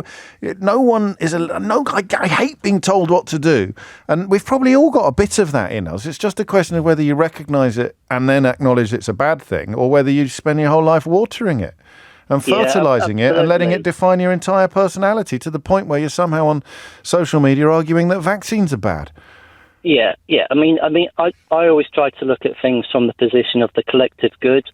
So, on the personal level, I might not like one specific thing in society, but if I can step back and say, look, it's actually for the benefit of everybody, there we go. Then I tend to take a more reasonable view of it. But the ghost of Jeremy Bentham, the ghost of Jeremy Bentham ringing me from Bracknell. So you're a utilitarian through and through, and you're on a journey. I think, and Tom Watson's book for people interested is called Downsizing, and it describes exactly what Will describes. And I know Tom a bit. We grew up on the same street in Kidderminster, although we only met after he'd left Parliament, after he'd left the House of Commons. Or thereabouts, he had an absolute shocker. I mean, I've never known a story of someone turning their life around quite as violently as he did in terms of health and weight and obesity and diabetes, but he got rid of it. He turned it around completely. Thank you, Will. Laurie's in Glasgow. Laurie, what would you like to say? Hi, James. Hello. As you have alluded to, I am in Glasgow, and we have minimum unit pricing on alcohol in Scotland. That was introduced about 10 years ago. So obviously that's to tackle the lots of numbers of deaths by alcohol in our country.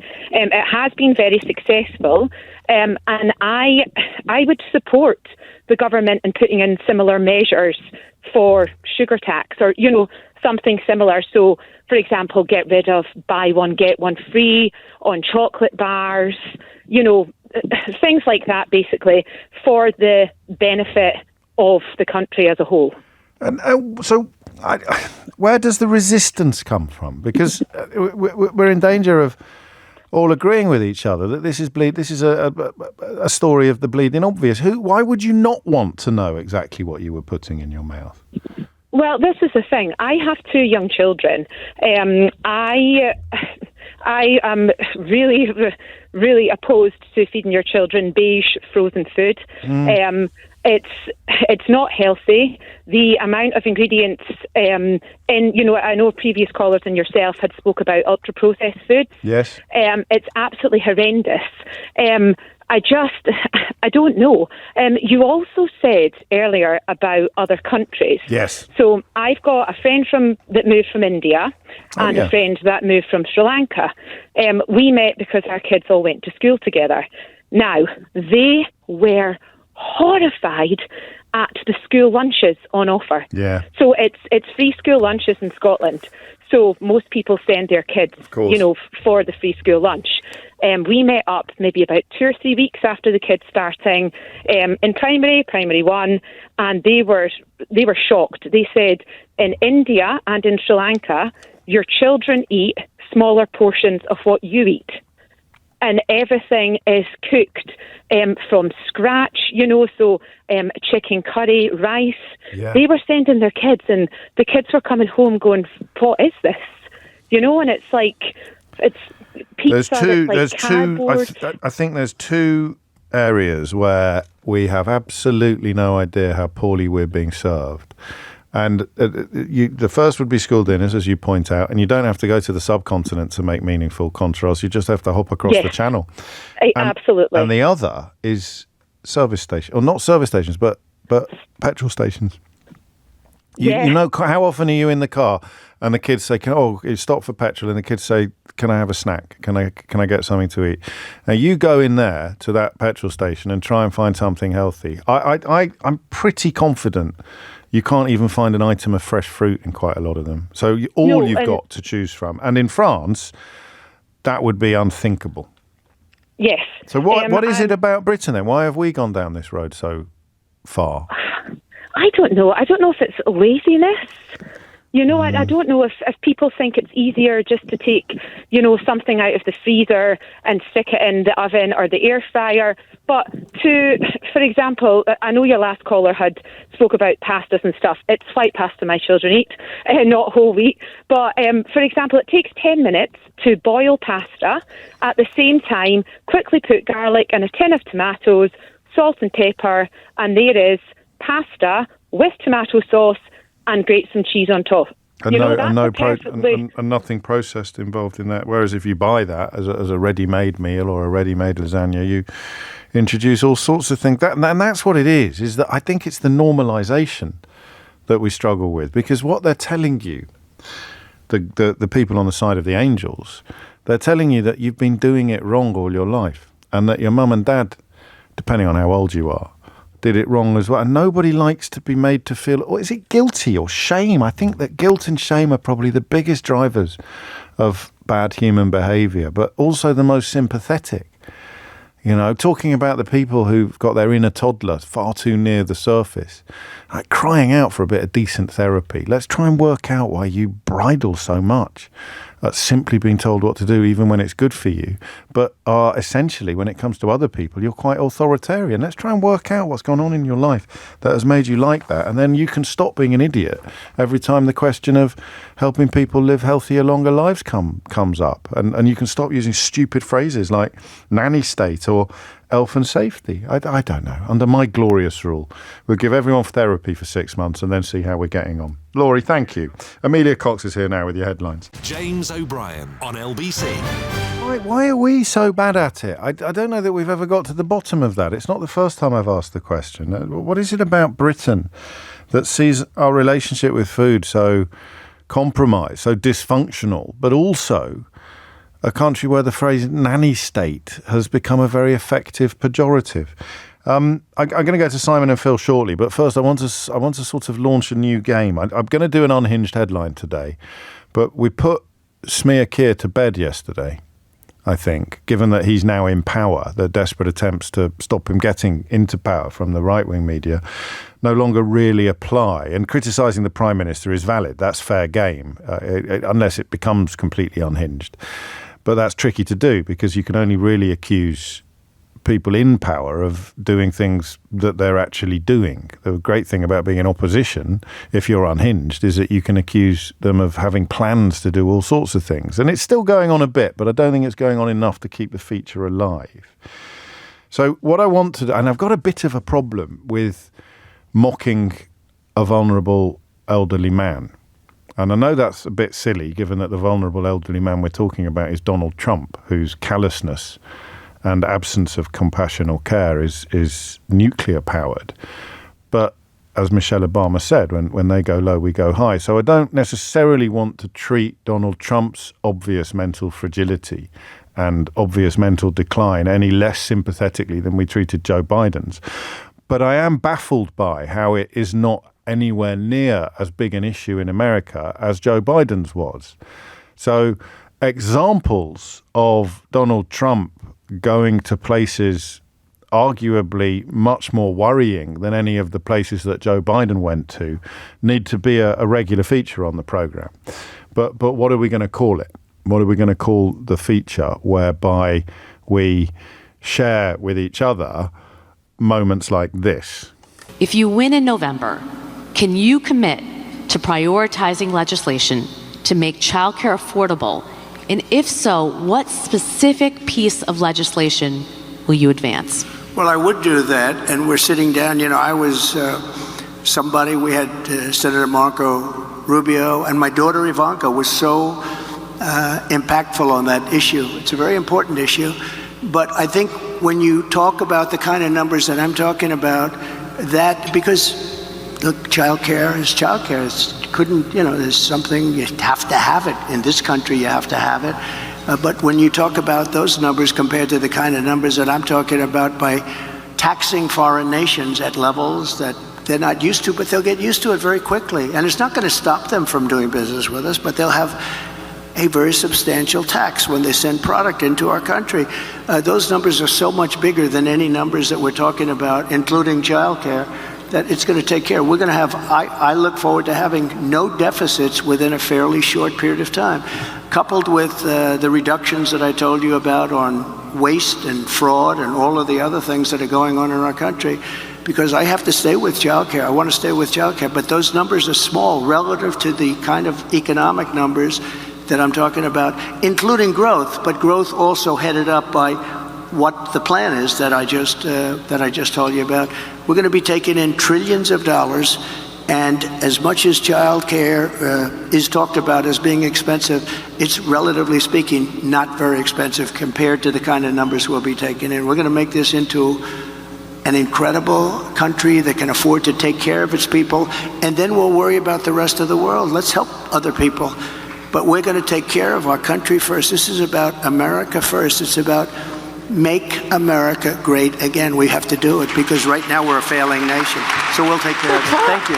That's what I love most about it, is they actually clap. That was the most undiluted gibberish you have ever heard a senior political figure publicly share, I think, isn't it? Because it went on for so long as well.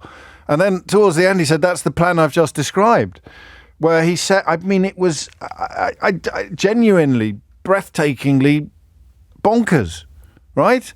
And then they clap at the end. And do you know why they clapped at the end? Because he said, make America great again. They're like Pavlov's dogs. It's like hitting a knee with a hammer. Well, bing, there it goes. Make America great again. Oh, yeah. The man has just shared, when asked to provide a specific policy regarding childcare in America, the man just said loads and loads of words, most of which bore no relation whatsoever to the word that had come immediately before or would come immediately after. And we spent weeks talking about Joe Biden's cognitive decline. And American media, one veteran journalist yesterday complained on CNN, I think, that they're not talking about Trump's obvious cognitive decline in anything like the same way. And I don't fully understand why, but we're going to talk about it here. We just need a name for the segment of the program in which we will play the dizzying selection of clips that speak to the same problem as the one we've just heard.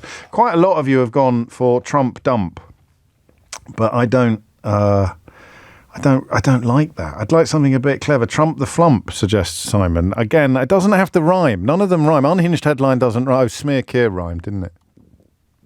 Set the bar high there. Dumb dumps by Trump, says Brain Trump. I don't know. Should we have another one? Do you want to hear another one? Because if you're confused about what was happening there, he has tried to explain. So you, as a lesser mortal like me, you might have thought that he had absolutely no idea what he was talking about then, and that nobody else in the room did either, until he said, make America great again.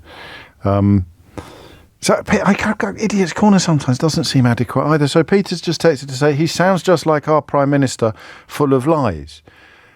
Listen, even if Keir Starmer was lying in a recent speech, which, I mean, you wouldn't be able to prove anyway yet, the idea that what you just heard from Donald Trump is comparable to what you've heard from Keir Starmer, Peter, is, I don't want to sound ungrateful, but I do wonder why you listen to programmes like this, if that's the kind of place that you're coming from. That would be a bit like saying that Manchester United really reminds me of ice pops. Two things that are so completely different that to see any link whatsoever it's a mark possibly of your own cognitive decline. So anyway, here's another example from earlier this month. You know, I do the weave. You know what the weave is? I'll talk about like 9 different things and they all come back brilliantly together. And it's like, and friends of mine that are like English professors, they say, it's the most brilliant thing I've ever seen. But the fake news, you know what they say? He rambled. So how could you? I'll tell you who that really reminded me of. Keir Starmer. I'm joking. those two clips in conjunction with each other should really just be the end of his presidential campaign. If Joe Biden was demonstrating, I know there are other factors in play and it's a little bit more complicated than that, but why on earth are we not talking? Are they not talking about Donald Trump in quite the Trump slump? Trump slump? Here is the latest example of the Trump slump. A Trump slump? I don't know. It doesn't need to rhyme. On we go. Let's get back to the conversation about food. If you can remember why you rang in, Daisy in Thurrock, what would you like to say? Hiya. I was just saying, like, from personal experience, it's when someone tells you you can't do that or you can't have that, it's a lot harder to admit that instead of saying you can't tell me what to do, yes, but it's actually because you know you can't stop, and it's very difficult. And then it's a lot harder to admit that actually there's a problem here, or I need to change. You know, like you said, like years and years of what my family did or what I've done, things that I've learned, behavioural traits. It's much harder to admit that there's a problem, and the shift and change seems so huge that it's easier to say, you're the problem, you can't tell me, I'm an adult, I can do what I want. So it is like the inner toddler, actually, although we're appealing to our own adulthood. What we're really doing is shouting, shan't! Yeah, and because you know that deep down, it might not actually be something you feel like you can change. Gosh. It's much harder to. That's going to be part of it. That's probably for people with more obvious and entrenched issues who know that they have almost borderline addiction issues when it comes to like with food and particularly, drink or whatever it might be. Then you've got the sort of professionally immature, the people who just make a character out of saying no one tells me what to do, no one tells me what the ego it is the ego. What's this based on? You're just listening and thinking. So I've always had I was listening, and I've always had weight issues up and down, and then when I had my daughter I had a bit of postnatal depression, and I'm sorry. It started off as a glass of wine, a glass of wine of an evening, and then it wasn't just an evening, or it'd be 2 glasses of wine, and then when people my partner would say, I don't think you're choosing anymore. I think it's something that you're not choosing. It's choosing you. And then it was like my immediate reaction was to say, no, it's not. I'm an adult. You're not my parent. I can do what I want. It's the mirror, isn't it? Gary's made this point. He's throwing one of my own lines back at me. But it's when you hold up a mirror in front of someone and they don't like what they see, they blame you. They blame you. Yeah, and I did. But it's just coming to the realisation that actually, because it's hard. It's a hard. Well, how did you come to the realisation? Counselling. We had counselling. Really? We had more. Just because of it's like my daughter's 7 now, and sure, lots going on. Yeah, and it's just worked amazingly. I think having that person there to mediate so it doesn't escalate, and actually saying, and I just wanting something, realising that you're in a rut. And that can take time, and exercising was helping me because then you wouldn't want to undo that. And so it's hard. I don't know. It's really, really hard. And that's probably maybe somewhere inside the rejection of nanny state is a little bit of responsibility on the other side of making it all sound so easy. We'll stick some warnings on here and we'll put some tax on that. Whereas actually you're talking about quite hard psychological work that people need for some, to do. Probably not, like you say, not for all, and not for the the COVID situation, or where people were saying, I don't want to stay indoors. I don't know if it would apply so much to that, but when it comes to food, drink, habit. We need to look at relationships. We need to look at the relationship we have with the product. That's brilliant. And you're in a much better place now by the sounds of things. I've just finished a bike ride, so I'm good. There you go, living the dream. For a bike ride instead of eating. Fantastic. Good for you. I love it. Daisy, thank you. Take care. We'll talk again, I hope. It's 12:46. James O'Brien on LBC. Goûter. Does goûter means snack, does it, in French? Let's check this out. French school, Paris, this week. Monday, to start, what does betteraves mean? Betteraves? I should have done the translation before I started doing it live on national radio in front of you, shouldn't I? But this is a normal meal, a normal menu in a French primary school in a suburb of Paris where Miranda lives. Can someone else look that up while I do the rest of the menu? So if it was one word, betteraves in vinaigrette. Beetroots? Is it beetroots? Can someone look it up for me? Thank you. So filet de poisson pané. So that's a breaded fillet of fish. You've got there. Garniture, which will be your side order. Rice and carrots. Then every lunch you get a produit laitier. You get a dairy product every lunch. So you've got on Monday, you've got a little piece of brie. I was correct about betteraves. So beetroot in vinaigrette as a starter, right? Breaded fish fillet with rice and carrots as your main course. A little bit of brie, followed by peach, a yellow peach for pudding. And then you've got a baguette as your side order. That is a normal lunch in a primary school in Paris. What are your kids having today at primary school? Even if you're lucky enough to be in one of the places where they're free, like London. And then as a snack later in the day, compote, pomme mirabelle, coquefouret or amande, which means apple compote, like a sort of apple-y compote. And what's coquefouret? Almonds, maybe a little cake, perhaps. So they get a little snack later in the day or earlier in the... That is a normal... Do you want to know what they're having on Friday? No, I should probably get on with the phone. Simon's in Harrogate. Simon, what made you pick up the phone? Oh, I've got to do the Tony Blackburn clip as well, Simon. Don't take up too long. Hi, James. Can you hear me? Loud and clear. What's on your mind? Lovely. I just thought I'd call you just to mention the documentary I watched that changed my opinion on sugar. Go on. So it's called That Sugar Film. It's by Damon Gamoo, an Australian. Yeah. And what happened? What happened to you? It's just fantastic. I used to drink a lot of Coca-Cola, fizzy drinks, Lucozade. You name the fizzy drink, I've probably drank it. Dr. Pepper. Actually, not Dr. Pepper. I win. Yes, I knew it. Carry on. So it's just a friend told me about it. He could see me drinking a lot of Coca-Cola and stuff. And I was getting married. I was eating a lot of biscuits. Basically, this documentary, little spoiler alert, you can find it on Prime. Yeah, I can see it. But it was the content of sugar that was in everything. So, like, just one biscuit, you might have, like, 12 grams of sugar in one biscuit. But it also presumably drives home why that is bad for you. Because I think just telling people there's 14 teaspoons of sugar in a tin of pop... If we're thinking, sugar's not that bad because I used to sprinkle it on my Weetabix. It was. Do you see what I mean? It's somehow you've got to get across the line that sugar is harmless and sweet, and we use it in figures of speech. Sugar and spice and all things nice. It's nice, yeah, you're right. In the one thing that hit home to me in that was fructose. Yeah. So it's how the fructose that's in these, sugary drinks. It sounds like it's a natural sugar, but it's still not necessarily something you want to be. That's it, and how fructose in the natural world is in, fruits. Which you have fibre with. And it's quite hard to find, whereas this is, like man-made fructose almost. We've got a litre of it with no fibre in it whatsoever. So just in a kind of before and after style-y, what difference did this make to your life? Oh, huge. I'm not a massive guy, but I was worried about my waistline. And now you just feel better, more energy, healthier. And I think that's a big thing. People think sugar, energy. No. The first week of having no sugar, you will feel a bit grouchy, you will feel a bit moody. But after that week of not having sugar, you feel more alive than you felt.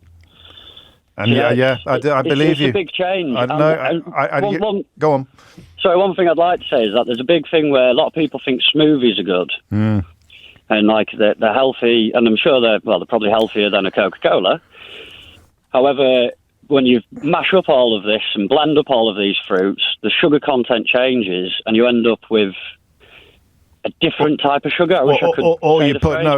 There's two things going on there. So you can put vegetables in your smoothie, which makes an enormous difference. It's why Leroy earlier was talking about spinach being the thing that put the kids off. But also, if you put it through a juicer, you're taking out the fibre. And so all you're really doing is having a sugar hit. So again, that's when the app I mentioned earlier, Yuka, even on the shop bought stuff, can give you the differences. So you got 5 things on the same shelf, all called smoothies, but the difference in health impact of them will be absolutely. And Simon's absolutely right. It's all there. So far, Top Trumps is probably our favourite because I want to highlight Donald Trump's cognitive decline, but I don't want to mock him. So, Donald's degeneration or something like, I don't know, or maybe I'm just being a bit po-faced actually, and we should treat him like he would treat other people, i.e. with complete contempt. But I don't think so. So Top Trumps maybe. Orange Crash needs a bit of work, Oliver. We shall see. But before all of that, Tony Blackburn. So 60 years in showbiz, right? One of those people who everybody knows, give or take. I guess if you're very young, you won't know him. But people that have been in the public eye for almost their entire life And when you interview them, the challenge is to try and find things, or possibly to come across things that you didn't know about before, right? Well, I didn't know about this. I used to listen to Radio Luxembourg, Pete Murray particularly. I used to listen to him and Alan Freeman and people like that. And so this would start at roughly what age? When you were in your early teens? Yes, early teens, okay. yes. And would you have it on at Millfield? You'd have it on in your dormitory, or have a little transistor radio? Yeah, I had a little transistor radio. I used to listen to Radio Luxembourg. Okay. And I just loved the thought of it. It wasn't a matter of being a DJ so much. I wanted to be a singer more than anything else at the start. And I used to go to see Larry Palmer's stage shows. They were a touring show that had all the big stars on. And I remember seeing Billy Fury, and I saw him, and I thought, God, I'd love to be up there doing that. And I got quite depressed, the fact that I hadn't been discovered. And I used to audition and got turned down and things like that. I got turned down by, I think it was a Decca record company. They said, you're too much like Cliff Richard, or something like that. Gosh. And I said, well, I'm sorry. So you turn up on your own with a guitar and just stand in front of executives and start performing, or? Yes, I used to do that, yeah. And I also took singing lessons. I went to the Berman School of Singing up in London. I used to go up here in the weekends. And I used to have singing lessons and things like that. Not that it did much good, I don't think. But, that's what I really wanted to do. And but I got turned down. Then I got this job at the Pavilion, and I really enjoyed it there. Right. Very much, singing. And I had my own dance band called Tony Blackburn and the Swinging Bells. The Bells are so what are you now, about 18 then? Yes, about 18, I think, 17 or 18. So there's a fierce ambition here, even not in a kind of pushing people out of the way or treading on people, but a determination and a belief that I didn't really have. I don't think I had much belief in myself particularly. A lot of people would have walked away after the first 2 or 3 rejections, wouldn't they? Well, I just thought. I just thought this is what I'd really love to do, and I'll be so sad if I can't do it. And so I just kept at it. And my mum said, why don't you go up to London and, have singing lessons and all the rest of it, and which I did, and that didn't do much good. But did they come and see you perform in Bournemouth? Yes, they did, yeah, and loved everything. What did they did? What did they make of it? I mean, it's such a... They loved it, yeah. I mean, and they didn't put me against it. They said, well, and I remember... when the time came when I read an advertisement for Radio Caroline, my mother said, well, why don't you just go in for it and have a go? And I did. And I did a tape introducing, I think it was 4 Beatles records or something, and I had to send it off to Radio Caroline. I remember posting it off. Yeah. And as soon as I let go of that thing, I thought, I've got that job. Really? It's funny, yeah. I had a feeling I've got that job. And I sort of relaxed. What a recognisable voice, although it took Sheila Fogarty 20 seconds to... Who's this? Let me have a think. But then you said he sounds a bit like Cliff Richard, and he said in the interview that he got turned down by Decca Records because he sounded too much like Cliff Richard. So you see your little antennae there, working perfectly. Could have missed your calling in A&R. If you missed any of today's show, you can listen back on Catch Up on Global Player, where you'll also find all of LBC's shows to catch up on, as well as all of Global's live radio stations. You can watch that Tony Blair interview in full on YouTube. Don't forget to subscribe. And you can download Global Player for free from your app store or head to globalplayer.com. Tom Swarbrick will be with you at 4, but now it's time for Sheila Fogarty. James O'Brien on LBC.